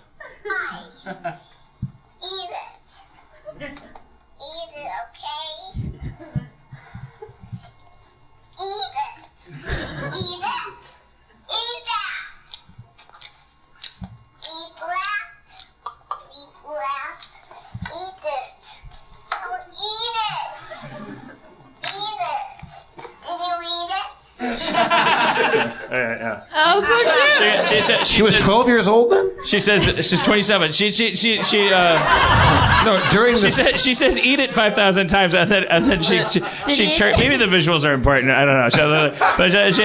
But then she turns, goes, "Did you eat it?" And he goes, "Yeah," and she goes, "Okay." But then, and he's like, "Okay, now get out of the tub. I ate it." And she's like, "I peed." And then she's like just delaying. She likes being in the empty tub so much that she just now is just like, she peed, and so now she has to clean up. She's saying that you can't see anything. There's no pee on camera, but she's like pushing something. She's going, she just wants to stay in the tub. So she invents a tub emergency. A tub emergency. I've just been hearing... Wait, so that audio gets stuck in your head? Yeah, I just keep hearing I go, "Eat it." Did you eat it? Every time I eat, I just hear like, "Eat it," and I'm like, "All right, I'm gonna eat it." All right, I'm eating. Like I don't know, it's just it's. Dan, If she only knew that one day she would be with someone who... Dan, I'm sorry. That was cute and all, but do you have anything else on the agenda? Because I have something. No, I wanted to take a little here because I'm sure Alia, she was acting at such a young age. I'm just here's a projection I'm making. Oh, I can't wait. It's like you, in order to survive with your sanity, this silly business, like you've had to become like pretty well balanced, like, or your alternative was to end up like knocking over liquor stores and like whatever just to get my high. Yeah. Like so you've had to long ago you had to deal with some threshold where you're like, the only hope for survival psychologically is to know that all this stuff is horseshit. Right. So it's a bad timing. It's bad that this would be your episode. We're not talking about rock climbing this episode. We're talking about which I also do. I can do 11A. If anyone knows top roping, I can get as high as 11A. Nobody knows that top means. roping. That's like maybe like bowling 200. So I don't want to talk about rock climbing ever. I forgot. Is that the indoor rock climbing thing? That's you're goddamn right. I did level 0s and 1s. So rock climbing conversation can happen over here, and then we can talk about bouldering. Nobody knows about rock climbing in this fucking room? I'm in the wrong room. But I'll continue. You know what? We'll find you the right room. There are a bunch of Hollywood elites out here, man. They don't know. That party wasn't the only climbing I do. That just came to me. I was like, that's you do rock climbing. Yeah, but then also social climbing at the Hollywood parties. Sure. Yeah. Just want to make sure everybody got it.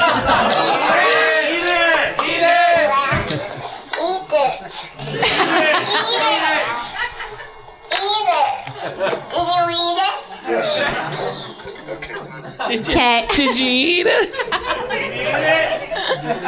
All right, continue. Okay, can I tell a story? But that was my point. I wanted to add some humanity because I'm sure if you're not into Hollywood, you're probably into babies. Right. No, I understand. Wait. Did someone say no when I said I tell a story? The story of these parties has a strong serious, context Spencer? for me in that way. Yeah, I can't wait. Who are you? Identify yourself. No. I cannot wait. This they is don't this have story. to identify themselves. Why not? I mean, it's your insecurity. It's not their All right, problem. I am about to tell what I think is probably one of the. Don't hype it up too much. No, you're doing great, man. This is one of the best. Ryan, I've known you for many years now. I would say not well. We don't really, we don't really hang out enough. I don't think. But I've never seen you so aggressive before. You're a little more. No, aggressive. he's like this. Thank you, Spencer. Yeah, he's like George Costanza. Yeah. I'm a rock climber, Jerry. I can't do the voice.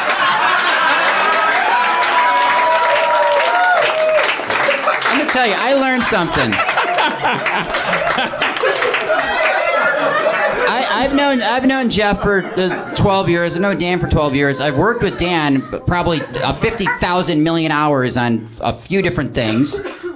He's just a really slow writer. So. I've known Spencer for about a year and a half, 2 years. This guy fucking gets me. He gets me more than you do. He gets me more than you do. That's not your fault. I work with him. Yeah. He should get me. How do you think have a I good view excuse. you? How do you think I'm assessing you at the moment? Sometimes you get me, and what the fuck is this? Is this his friend here? Who is this guy?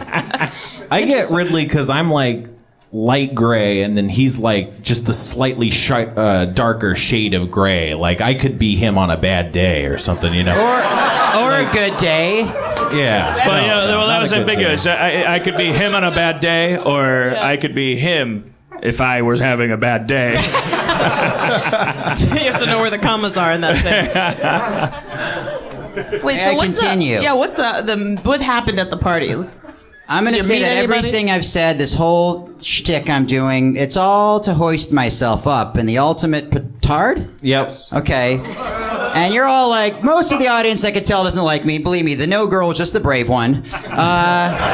Doesn't bother me. I know I've got some people who are like, yeah, I get what he's talking about. And you're like in the Spencer camp. Let's hear some claps. Thank you.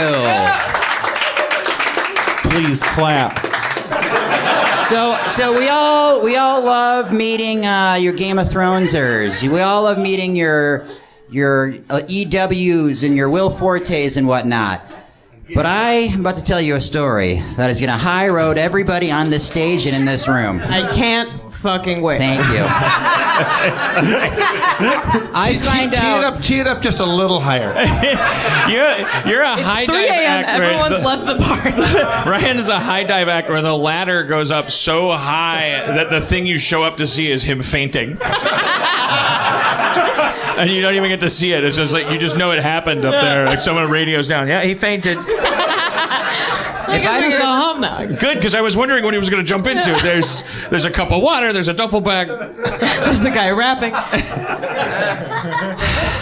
If you guys don't give me the right answer to the question I'm about to ask you, Jesus Christ. I am going to shame you all. So just be prepared. playing In this hardball. particular Does not case, have a gun, okay? I am empirically going to be the hero, and you, whoever does not know the answer to my question, are going to be the villains. All right, agreed. I was on the Comic-Con panel for, and I wanted to get something signed by Berkeley Breath. He's the creator of Bloom County. That's not the person that I want you to care about yet. Can I guess the answer before you ask?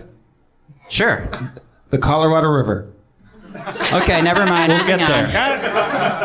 Go ahead. I say I'm going to go to meet Berkeley Breath and get something signed. Creative Bloom County is big inspiration to me. At 3:00, I walk to the IDW booth where he was getting, signing things. Turn around the corner, and who do I see sitting there? Who? Representative John Lewis. Who doesn't know who that is? Well, no one's going to admit it because we You're right. know God it's damn trap women. I didn't know who this was. I don't know who. No. All right. Yeah. Who is he? No idea. He raised his hand. Booyah. Who is he? Civil rights movement. Civil rights movement. He was hanging out with Martin Luther King Jr. You meant the civil rights movement? I feel like Did you get an autograph? that backfired. I really thought that I could shame you guys for not knowing, but you guys are celebrating the fact that you don't know who this is. Yes, he was part of the civil rights movement. Are all about. Okay. You teed that up in the only way that would make it possible for us to celebrate not knowing a civil rights leader. Can we take it this became the again? lesser of two evils to stomp on you. He wasn't at the EW party. Have we already left that place? No, this is earlier on the floor. So I see Representative John Lewis. He was part of the civil rights movement. You can see pictures of him marching with Martin Luther King Jr. He was portrayed in the movie Selma. Ever heard of it? Okay. Where was I going with this? Did I have a point? Why? You were He was about to... also the face of, remember a little something called the Democrats trying to get the gun rights shit passed a couple weeks ago and the sit-in and the all-night thing? Oh, he was the guy face of that. Okay. Wow, why is he maybe at you guys are Comic-Con? like, fuck the 60s. Well, but that happened at the convention hall. What happened? You wanted to talk about getting into the party, the EW party. No, Much more important things. This is the epilogue, dude. Oh, it was you just really wanted to. Okay, all right. Wait, I'm sorry. Did you Well, hang don't out get with sad. him? Did you guys like have a drink together, or you just saw Who's him? telling this story? This isn't an interview.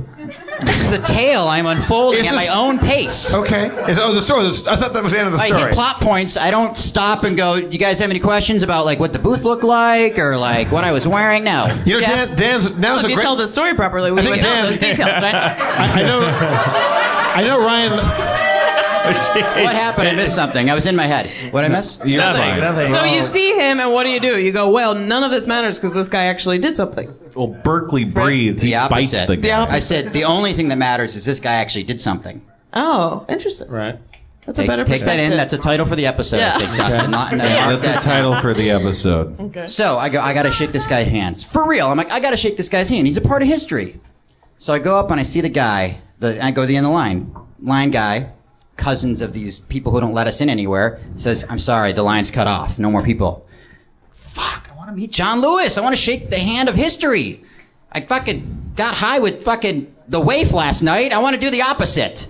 I want to balance the scales karmically. So I say to the guy, can I please meet Mr. Lewis? And he goes, the line's cut off, no exceptions. And I go, fuck, I gotta do it. And I go, do you know the show Rick and Morty? He goes, yeah, I saw your badge, I know. Yeah, which was pretty cool. Pretty cool. Of you? So then he says, That he saw he continues to say, the line is closed, go on. And I was like, fuck, so he wasn't gonna let me in, right? This story's gonna get, there's more twists coming, so. I know it sounds, you guys are like, his mouth is getting dry, he's getting nervous. You just okay. We definitely did not think that. This is what did you heard a booming magical voice off camera say, "Let that young man do as he pleases." Let that man balance the scale. No, he was born in a country that may not always keep its eye toward its dreams. And the camera swivels over and it's Stephen Hawking. No. I walked away having been rejected. My Rick and Morty credibility, the only shred of it I have, was not a currency I could use to meet John Lewis. Ryan, so 1 second. Dan, is now a bad time to do our ad for MeUndies? Can I get to the... Okay, yes. We'll end at the cliffhanger of I was not allowed to meet John Lewis. Oh, yeah. No. The cliffhanger. Then there's going to be a commercial. What could happen next? We'll have to find out. I hope that while Ryan was waiting in the exhibit hall, he was wearing comfortable underwear. I mean, if you go to a convention hall and you're wearing less than the most comfortable underwear in the world, I mean, you're your own worst enemy. Be you man, lady, or any part of the continuum on which we exist gender-wise. Oof, that was close. I thought you... The slippery shark. Yeah. He's falling asleep. Yeah. This is like, that's the thing. Is like, but I really could never get past the History Channel thing. I always called it the History Channel. John Lewis also has a new show on history, I guess. As Dan Harmon, I end up in a lot of sticky situations. But my underwear is anything but.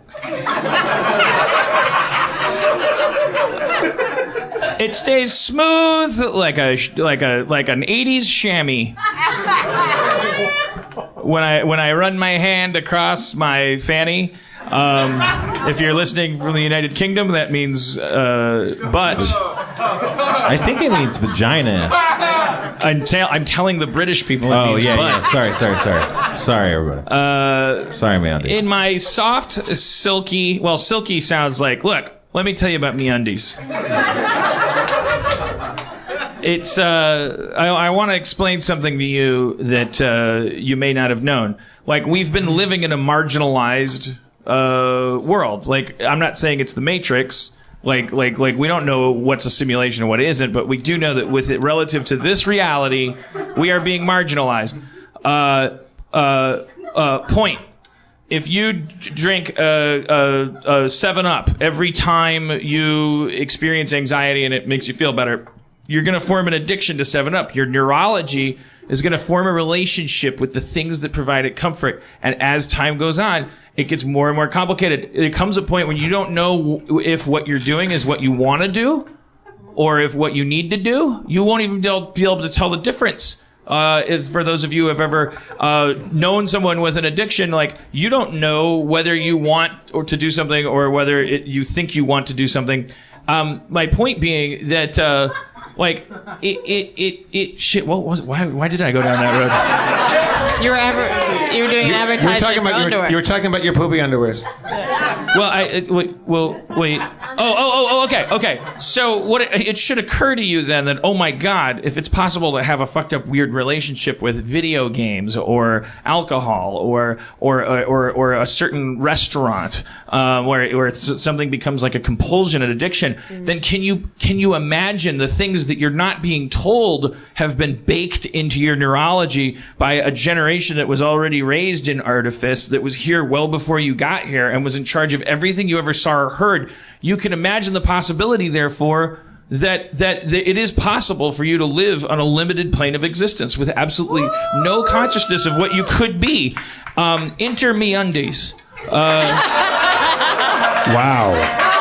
The underwear company that stood back and said, what is underwear? Like, why does it feel the way it feels? In a sea of people, I'm sure, that no longer work there, that said, it's not that complicated, bro.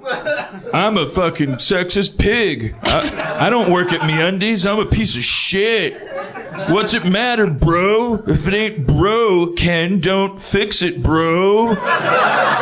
I'm a bro. That was beautiful. Don't bro, can fix it, bro. And MeUndies took those people and they just put them in the airlock, and as their silent screams fell on no ears but their own, they were flushed into space. Their body succumbed to the vacuum that pre-existed time, and they were dealt with the way God deals with bros.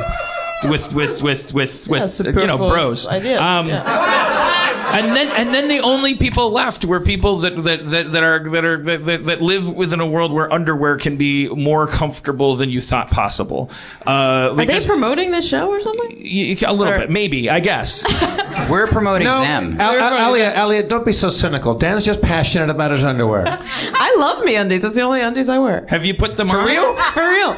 Did you know, Elliot, that if you go to MeUndies.com/feral audio, that you get 20% off your first pair? And if you don't like them, hey, guess what? You will. Let's say you're a stupid person from an alien planet of stupid people who doesn't like the undies. Yeah, made out of the softest fabric you've ever had. They're free. You get to keep them. You can do whatever you want with them. You can wash your car with them because you're a jerk. I love it. Yeah. I love MeUndies. You have me sold at me. I happen to wear MeUndies as well, and I'm not uncomfortable talking about their quality. I don't have to put my tongue in my cheek because I'm not comfortable shilling. I'm more than comfortable shilling for MeUndies. I'm not putting my tongue in my cheek. Let me finish. They're incredibly comfortable. They're made of modal fabric. Look it up. Modal? Modal. Isn't that like twice as comfortable as regular underwear stuff? That's the head of MeUndies. Modal. Wait, are there MeUndies people in the audience? Do we got any MeUndies? No. Is this whole audience? You're wearing MeUndies. Throw them up. I think a lot of these people are probably wearing MeUndies because word travels fast when an undergarment is like stepping into God's mouth. Is it Dan? With only your genitals. Ryan, Elliot, Dan, you're all fans of MeUndies. Spencer, maybe you are too. Is it true that MeUndies was created by pirates? Pirates? No. Yeah. It feels like they were. Where's MeUndies?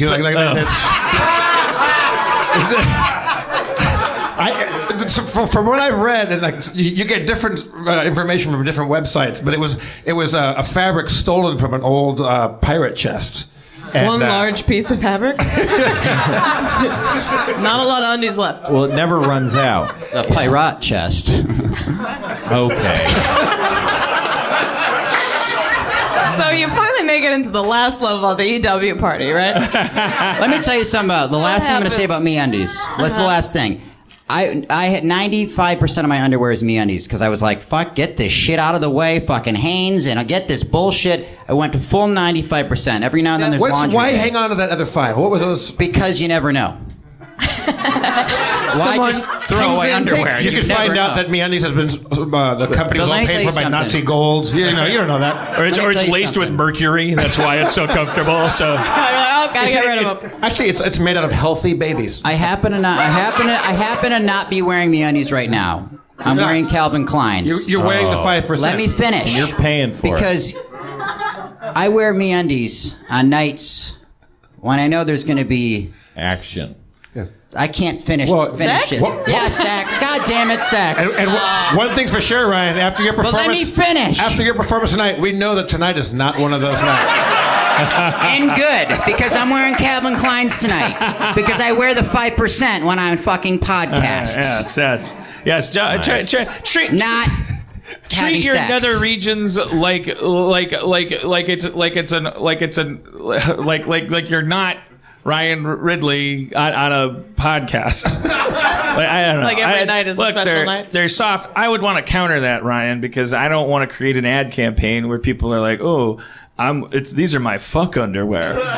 These are not. You don't.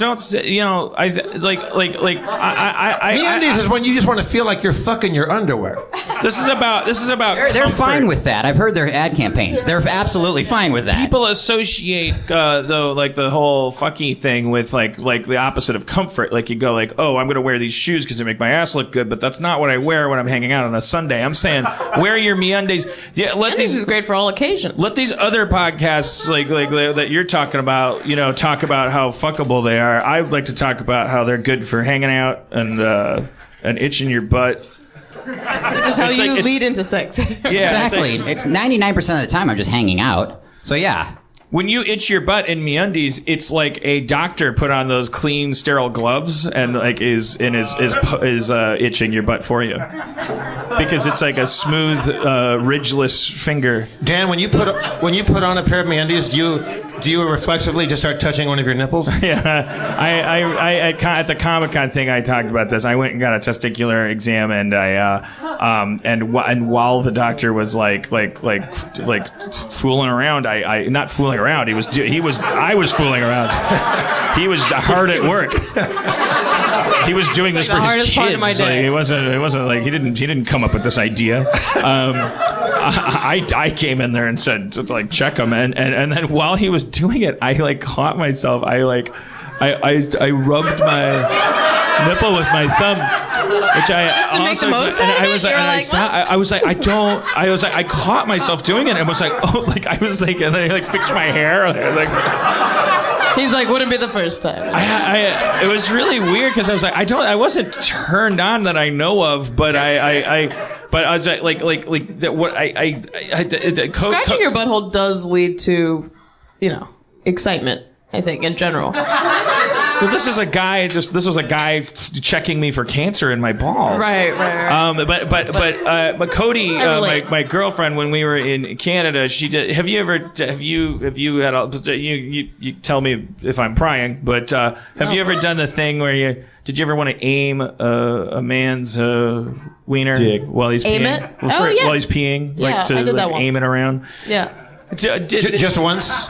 Just once, because I've only been in a committed relationship once. It's the only time I felt comfortable to ask for control. You've only been in one committed relationship? Yeah. And you took that opportunity to aim his pee? Yeah, and then right after I was like, I think that's enough for me. Mission accomplished. And we're done. You might be the last. He checks in every once in a while and goes like, you're... Is he, Are you okay? He wants to know because he's like, really? Was it? Is that what it is? He'd be so excited to see you and get married. Like he'd be like, oh, thank God! I thought I fucking ruined her with my weird pee-pee. Yeah, no, it wasn't that. But yeah, I have asked to aim. I mean, because we always wonder what it's like, I guess. So she said, we did that one morning. I let her, okay, aim it, and then she, I think the next day said, Did you were touching your nipple when I did that? And I thought she was lying. I was like, no, why would I do that? It wasn't really a sexual thing. How would I not notice touching my nipple? Where you just naturally put your hand up. I think it's got to be a comfort thing. It's a security. Well, I think it's. I mean, believe me, I'm all over this thing during sex. The nipple. Just one? It is what I'm curious about is why is this happening? Either is fine. Yes. But the anyways, MeUndies are comfortable and we love MeUndies. Good man, MeUndies. But then I noticed it. Well, the doctor. I'm just saying. So I don't know. It's worth. It's worth noting. Cool. Fade up on the floor of Comic-Con, where we last left our intrepid hero. He was trying to get John Lewis, the civil rights activist, autograph, but he couldn't, and he couldn't even get it by lording over the fact that he worked on the amazing show Rick and Morty. Thank you. So as he was walking away, he gets a tap on. I get a tap on my shoulder. Ryan, come here. Okay, Mr. Lewis, we got one more guy. Can you please? Who's this voice? This is the guy who controls the line. Okay. The guy, the gatekeeper. Yeah, the guy that turned you away. Just softened up. I think his heart Yeah, exactly. He looked at me. He looked at my gate. He got me. You guys wouldn't have done this. You guys certainly would not have done this for me. Trust me. He's like, I feel bad for that guy. He's clearly got some fucking problems. So he goes, come here. Takes me over to John Lewis. Look him in the eye, shake his hand. I say, thank you so much for everything you've done. He goes, just trying to make the world a better place. He didn't really say that. I had to punch up his line, but he said something like that. I swear, it was the essence of that. He was like, so what show are you working on? He said like some crazy anti-Semitic thing. You're like really protecting this guy. He just launched into a fucking Hitler speech. So I go, that was amazing. It really was. I walked away. I'm being completely sincere. I'm going to drop this character I'm doing. I mean, that was amazing. I was buzzing inside. I felt great. I shook the hand of a man who shook the hand of Martin Luther King Jr., marched in Selma, all that stuff, right? Welcome. This is the highlight of Comic-Con. Fuck the EW party, fuck the Game of Thrones shit, right? So I think that guy, he hooked me up. He did me a favor. He knew who I was he saw my name. He must know the show. So I go and we do a signing and I say to Justin, I go, can you write on this card that we're signing for everybody? It's a picture from the show. Can you just write, thank you for letting Ryan meet John Lewis, Justin Orland, right? Oh, you got this photo you were going to find this guy to give it to him? Thank you, Elia. I think that's beautiful. I think you finally got it's over myself. Aliyah. Huh? It's Aliyah. Nicaragua. I'm not going to get derailed by that. Nicaragua. So, I get the card, signed by Justin. Fight my way back through the madness that is the convention floor. Takes me 40 minutes to get from whatever, one end to the other. Full of Hollywood elites. Exactly. He doesn't care anymore. But now he doesn't care. Now he just sees them as green letters. He's like, Danny McBride is just a pie symbol cascading like a waterfall. Forte's like, hey, you want to hang out? He's like, no, I don't care about you anymore. Joss Whedon? Joss Whedon? I riffed that. So. Beautiful rip. Wait, Dan, you didn't stay at home all night writing that joke? You got that in your pocket. Come on. I did not have that in my pocket. That's a standard. That was much too highly crafted for you. No, come on, guys. What's a number 14? All right. We'll come back to that after the show. So you're working your way through the crowd with this delicately signed photo in the air. Yeah. Don't get it crinkled. By the great Justin Roiland. And why do I have to throw my bosses under the bus all the time? It's because I'm insecure. So I go through the convention floor, and I go back to the booth, right? And I don't see this guy. Now I know what he looks like. I know exactly what he looks like. Also, how many hours later is this? Like, no wonder he's not there, right? 3 hours later. No, he was working the booth all day. Okay. Yeah. These aren't the Hollywood elites. They don't just come and go, flights of fancy. Oh, what's the next hot party? They're fucking working. John Lewis probably has a lot of shit to do. No, not John Lewis, the guy who helped me get the... Why is he at Comic-Con? I was just like yeah, I don't understand. He wrote a graphic novel. Does he have like headshots like Lou Ferrigno? He wrote a graphic novel called March about his history doing the civil rights movement. He wrote it? Yes, with some other people. Yeah. But, is it a graphic novel? He wrote most of it. Yeah, that's what he said, graphic novel. Yeah, graphic novel. That's what I got signed. Okay. You guys gotta listen. I'd like to check that out. That sounds good. I got a signed copy, but get your own. I like graphic right novelizations of stuff that I would never, Exactly. it makes like it possible. history. Like that mouse, Thank you. thing. Like there was like biographies of like Freud and stuff that I've looked at that were in comic book form. Cool. I'm probably not going to read it, but I mean, I got it signed by John Lewis, so. Yeah, Philip Glass has it. Anyway, the point is I go to the booth and I can't see the guy, but I know what he looks like. Right. I'm like, I want to give him to this and move on. I got other, so I'm like, I can't see him. So finally I go up to somebody who works at the booth and I go, hey, and I explain the whole story. I go, this guy, I don't know what his name is, but he hooked me up with John Lewis's signature and like, I think he likes the show I work on. I got him this. And so, like, I don't know who he is, but, he's a bigger guy with glasses. And she looks me in the eye and she goes, I don't know who you're talking about. I go, he's a guy with glasses, a little bit bigger. He goes, you mean Joel, the shorter guy? Was this guy black? No. Okay. That's what I was thinking. I kept being like, are you No. This is the key moment of the story. I was trying to say, I knew the guy was big. He had glasses. I didn't know his name. You mean Mustafa? I go, she goes, maybe Joel, but he's the shorter guy. I go, so wait, we need to. Does anyone know what's going on here with this woman? What she's doing? She's shaming me because I described him as the bigger guy. Wait, we need to know though what something that only you know right now, and she, which is me not being when she. you say bigger, tell us the description of this guy because we don't know if he's 9 feet tall or not. Are you Not talking about 9 feet tall. You meant fat. He was stocky. Okay. I don't know. He was physically bigger. I didn't know what else to say. He had glasses, and that was There's no other distinguishing characteristics. That was it. That was it. He was a white guy with glasses, and he was kind of bigger. I didn't know what else to say. Also, you just described 80% of the people at Comic-Con.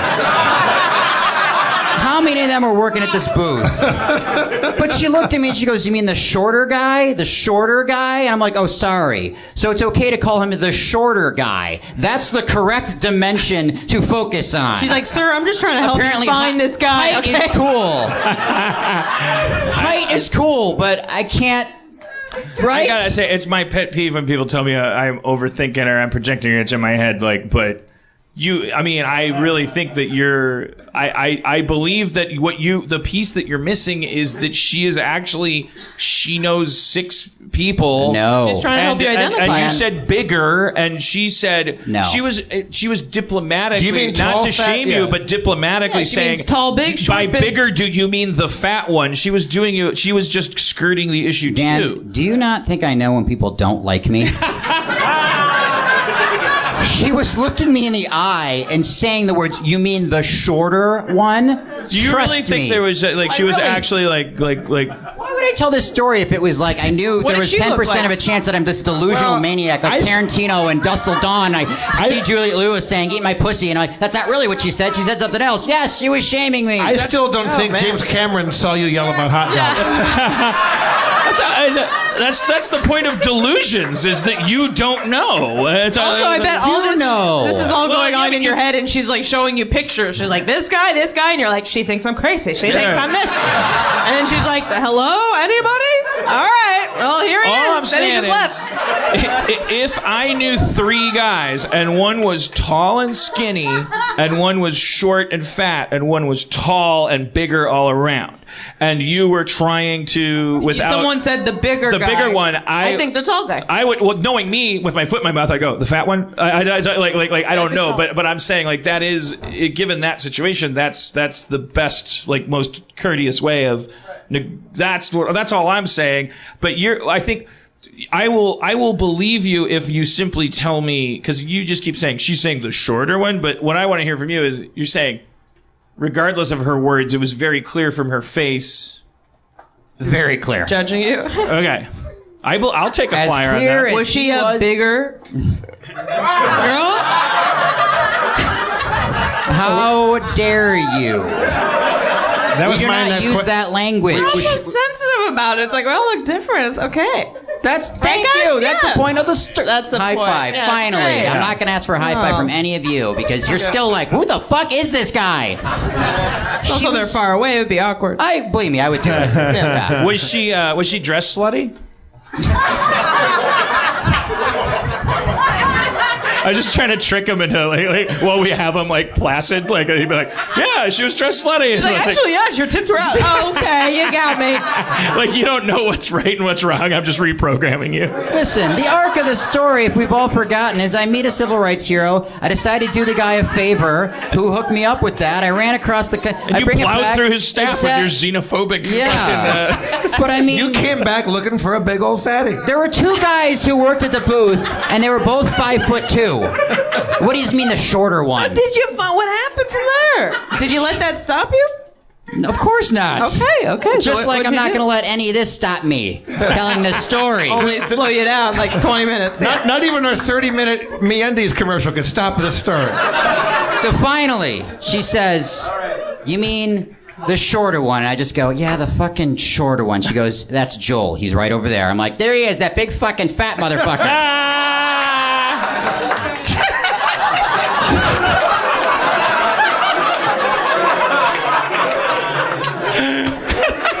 Take that that goddamn soft pretzel out of your hand and take this Rick and Morty signed fucking postcard. You goddamn pig. Thank you for letting me beat John Lewis. I've been Ryan Ridley. Good night. Did he receive it? He received it. Was he excited by it? Yeah. As well as his weird, interesting, spectrumy, whatever you would describe yourself, kind of liking me, not liking me, all that shit. The stuff you always talk about yourself. He was like you. I didn't know if he liked me or didn't like me, is what I'm trying to say. Okay. Was he thankful for... He was like, thank you very much. Did we ever find out if he actually was a Rick and Morty fan? Or well, he said he saw my name, and if you're not a Rick and Morty fan, how the fuck do you know my name? Well, I would interpret that as, look, if there was anything worth knowing about you, it'd be on your fucking lacquered. He's literally just being like, I see what's written on your placard. Exactly. You don't have to waste my fucking time with this shit. I live within hierarchy. Yes. I know how... You're wearing a resume on your chest. I know how human chess works. I know you're a bishop. I get it. Can I say the only part I regret about this entire night is the way I described him. He was very nice. He wasn't what I was saying. I'm saying that because I'm repeating what Dan is always saying in the writer's room. When do you mean the spectrum-y part or the fat all part? That stuff? You're always saying that stuff, and it's gotten in my head. I'm just like spouting it off. I learned from watching you. So I'm very sorry to everybody in the audience, everybody watching. He received it well. He was very nice. Well, was he? Does he think? He was a little weird, but what do you want me to say at this point? He was a little fucking... I honestly didn't know. I'm like, are you grateful? Are you ungrateful? What the fuck is your problem? And I don't want to say he was fat, but when he walked around the convention center, he walked around... In comparison to... Yes. Alia. Yeah. Alia. Dune. I'm trying different shit out. You're allowed to. Comedy comes in threes when there's a vowel that could be pronounced three ways. Is there anything we talked about? Your like we're looking forward to it on TBS. No longer very funny. Just TBS. The God damn it! I already forgot the fucking shit name. Search Party. God damn it! In threes, we said it. Why can't you name it Pokemon so I can remember? Is that still valuable anymore? Is it like over now? I don't even. I think that thing that was like a rare super spike of because it was like holy shit. I almost thought and then with all the fires, I'm like the world's about to end. Everything's happening so quickly. Yeah, that it's just rising and falling within one breath. You know what I mean? But it's almost like it was a symptom of that level of heightenedness itself. Yeah, exactly. Like my therapist says, when you're up at that setting, and it's like that was the only environment in which this Pokemon thing could have because either it's because we wanted a distraction or it's because we were just so fucking amped up, and that game was about being kind of. I guess it was I'm not saying it was random, it would have been about toothpicks. I mean, it was obviously a game that had its. But it's also people who have the memory of it too, the young people now knowing. But it's overnight now. It's done, right? It was 5 articles a day. Wait, about Pokemon. It's already crescendoed. It's already. Well, I mean, decrescendoed. We're all playing it, is there one up here right now? This is a gym this for place sure. is crawling with Nidoran. This comic book store is more gym than it will ever be. Where's my red team at? Fuck you guys. No, I don't play it. I'm kidding. Blue? Yellow. Oh my Green. goodness. One dude. So if we have to take to the streets, if Donald Trump becomes president, these teams will be the fighting forces. Okay? So really remember your colors, okay? Wait. Because you will have to fight. Dan, Spencer, you guys are saying that you feel like this has run its course and it's I'm only talking about the press on it, that's all. No, my friend told me about it the at phenomenon. dinner. Yeah, he was like, you hear about this Pokemon thing? And I was like, no, what are you talking about? And then literally within moments, every 20 minutes, more and more people, exponentially. That's the thing. It's it's all exponentially growing. There was just this new. I was just talking about the news cycle of it all. It was it was a quarter of all press for, and usually if something like that happens, there's a little more of a bell curve. Okay, there's money here, and then there's a you wring it dry. But this was just there's a shit fuck ton of money for 2 days here, like for the press, and then it was like fucking Trump. Like they just like fucking spasmed about Pokemon, and it peaked when there was like literally there was a headline that says Trump says he hasn't played Pokemon yet. That was the article that would mark the spearhead of that stalagmite. It was like shot up through the roof of the cave into God's eye. Like Trump hasn't played Pokemon yet. New York Times. Like, and people were just like, I just felt like because there was the article about how they were playing at the Holocaust Museum was asking, look, this. I mean, I'm not one of these. This isn't news people. Like all the comments are just, why is this news? Because you're dumb is why. Why is the comment section your blog? Because you're fucking stupid. That's why this is news. You fucking parasite. Like stop commenting. Why would you log in? You need an account to say why is this news. Do something about it with wheat paste or a bottle or something. Like make a gas mask out of stuff. Like get visceral about it. Did you say visceral? Okay, get visceral. I just stole it. I've been feeding you visceral. Words we have a 20-year confession to make about what we've been doing, why we've never been on stage at the same time. She's your Cyrano de Bergerac. Ellie has been piloting me like in the 80s when there was that monkey that could drive a car and it was the trainer was driving it while laying down. You mean any which way but loose? Yeah, I think to do those effects they did. Okay. Yeah. So anyways, all right. Well, look, let's wrap this up. The what the hell was I talking about? Stay on target. Pokemon. I was talking about Pokemon. Oh, the Holocaust Museum piece. It was just like there was the last paragraph of the article. I mean, because really, why is this news? Because the truth is, if you just put cell phones in place of any of those articles, that's all it was. Because it was just like, woman gets carjacked while playing Pokemon. Like, she was using her cell phone. Like, yes, she probably was playing Pokemon, but it's like, it was just ubiquity. It was like you're clicking on these articles and going like, oh, Pokemon is so important and the cause of people killing themselves. It's like, no, everyone was doing it with their phones before that. There was a guy uses Instagram before he, joins a race gang. Right. It just it wasn't news because it wasn't. So, anyways, do you think it's Pokemon? The reason why people, I mean, not the only reason, but the reason why people like it is because it does physically make you look for things. Yeah. Right? Like you're actually walking around. So the Holocaust Museum said, can you not Pokemon while you're looking at the piles of dead people? There's something for sale here and it's not. Do you think the Holocaust Museum is not what you're buying? Do you think the Holocaust Museum is like a gym or a Pokestop? It was a Pokestop because they're like they use landmarks and stuff. No. And there's only so many landmarks that would bother to say, can you please not, because Jesus Christ. You know who didn't have any problem? The Tolerance Museum. What is that, by the way? What is the Tolerance Museum? Jeff, I should clarify. This isn't the Holocaust Museum that loves Holocausts. I think it is a form of tolerance. I don't know how many Holocaust museums there are that are like a simpler time.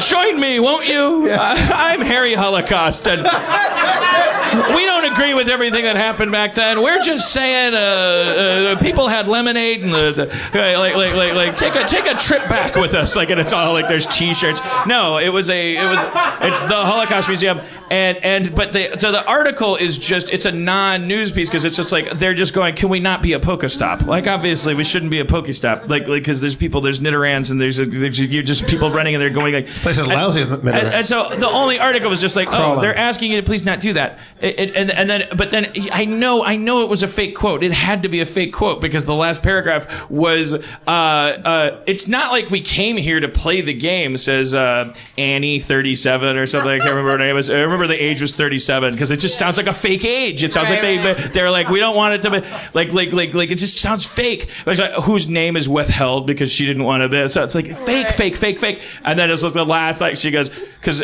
continuing her quote, it's not like we came here to play the game, says Annie something 37, who withheld her last name, but gotta catch them all. And it was like, come on, so fake. All of these headlines or all these articles about Pokemon Go are coming out as fake too. They already did all the craziest ones. They did how they have those ads on Santa Monica Boulevard for AIDS testing. Yeah. They already have a Pokemon one we're gonna catch them all. Right. About STDs, and I was they I forgot. made it. Yeah, they must have just made that. My girlfriend and I watch porn together. So I forget we were at Comic-Con and we're like, oh my god, there must be like 70 Pokemon porns already. Oh, totally. There's like ones where I've seen the Simpsons porn. They're like covered in makeup and stuff. Yeah, it's I know. very weird. Yeah. But there's like ones where there's a guy on a hoverboard. There's this guy that's like I was like when hoverboards became big enough that there was a cuckold video. Do you know what cuckold porn is? No, I don't. Cuckold porn is like guys like maybe I shouldn't limit it to gender, but I think it's traditionally it's a guy like who is getting fucked around on either he's into it or he's not. Getting fucked around on. His girl like is he has like typically he has to watch like he can't do anything about it because his dick is smaller. And he's on a hoverboard. He was the cuckold was on a hoverboard and he comes into the porn scene and he goes like, honey, look, I got a hoverboard, meep meep moop moop, and he's got a helmet on, but he and then later on he'll be naked on the hoverboard watching his wife fuck another guy, the guy that sold him the hoverboard, and just kind of like going like, bzz, bzz. Yeah, he's like wheeling around the room. You have to find this video. I thought we already talked about this because this guy is like a master. Like you watch a man control a scene from the lowest status position. Like it's bad cuckold porn because he's running the fucking show because he's like a robot man and the other two can't stop laughing and like they're freaking out. Like this guy's unpredictable. He loves being naked on a hoverboard watching me fuck his wife. Like I am not the bigger man here. She's like, I do love him. Yeah. It's unmistakable that every figurative cock that's worth anything is his to wield. Right. And I am left with only this absolutely vestigial, redundant meat tube, which happens to be cosmetically larger diameter, but is absolutely powerless in every way. This guy's a star. That's what technology does. It makes us doubt what we're born with, right? It's like, well, who did you root for in Rain Man? Tom Cruise? I mean, you love Dustin Hoffman, and the guy is just like he's like wheeling around the room, going like, yeah, it's like he's like, I don't need just a vagina. He's like, yeah, I'll watch it. He does everything anyone says. He's like, get over here and lick his balls, and then how do you play licking another guy's balls because your wife told you to? How do you play that high status? You don't. But if you play it. If you love licking those balls and you don't give a fuck about human life, like it just seems like he's like he just seems like it's I can't tell. He seems like he's like Littlefinger, like it's a Game of Thrones reference. He's like he knows exactly. He's like this is power. This is what turns me on. How is she reacting? The power to lick this guy's balls, and he'll get down and he licks the balls and he like stares with dead eyes at his wife. And it's like you just feel his gaze go through the back of her head. She's like, she just finished telling him to lick another guy's balls so that she could pay for his hoverboard, but she's just unseen. She paid for the hoverboard? Yeah, well, he couldn't pay for the hoverboard. It's a tee up for a cuckold porn. Like, honey, look, I got this cuckold, right. And the guy that sold him the cuckold board, the guy that sold him the hoverboard comes in and goes like, yeah, he loves this hoverboard. Ryan, please stay. Oh, no. Did we lose you at the cuckold board? Well, I'm getting a little turned on. There does seem to be some movement in your Calvin Klein undies. There's no more vodka, Ryan. Oh, shit. There's no more vodka. Well, now you feel like a real asshole. Okay, well... Yeah, it's just as well. That's how we time our shows. That's how we know we're done. There's another podcast upstairs where all the vodka is. Real quick. At Comic-Con, we were doing this game because, everyone had Game of Thrones meeting people fever. That's been our show. Thanks for coming to Harmontown, everybody! No! The bit is not going to be that I get cut off.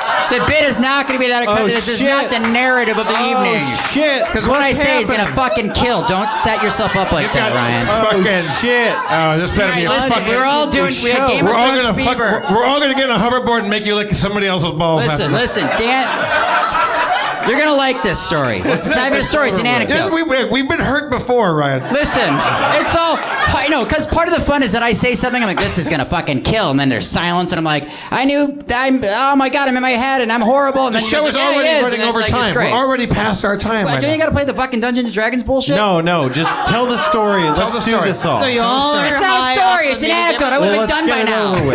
Yeah, we had Game of Thrones fever, because we all met Game of Thrones, and then everyone's going like, Dan's going. Let's hear for our guest, everybody. Ryan. Listen, no. Dan, no. This is ridiculous. Don't be a hater. I'm nipping at your heels. It's on the guest comptroller. Is that what this is wrong. about? Tell the story.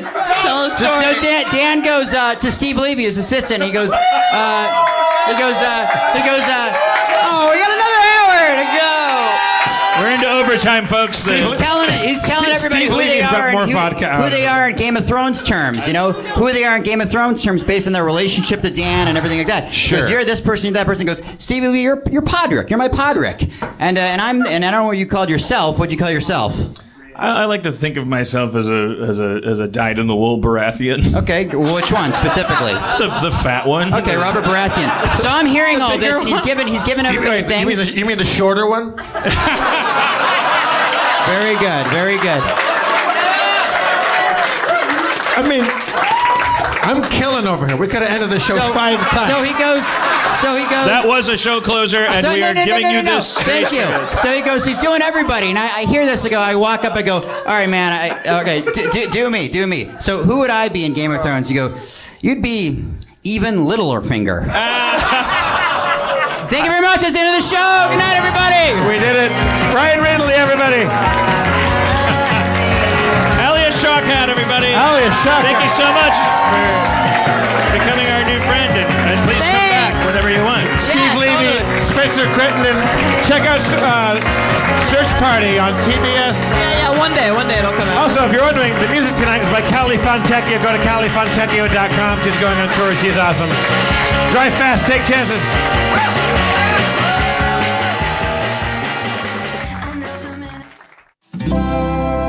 Feral Audio.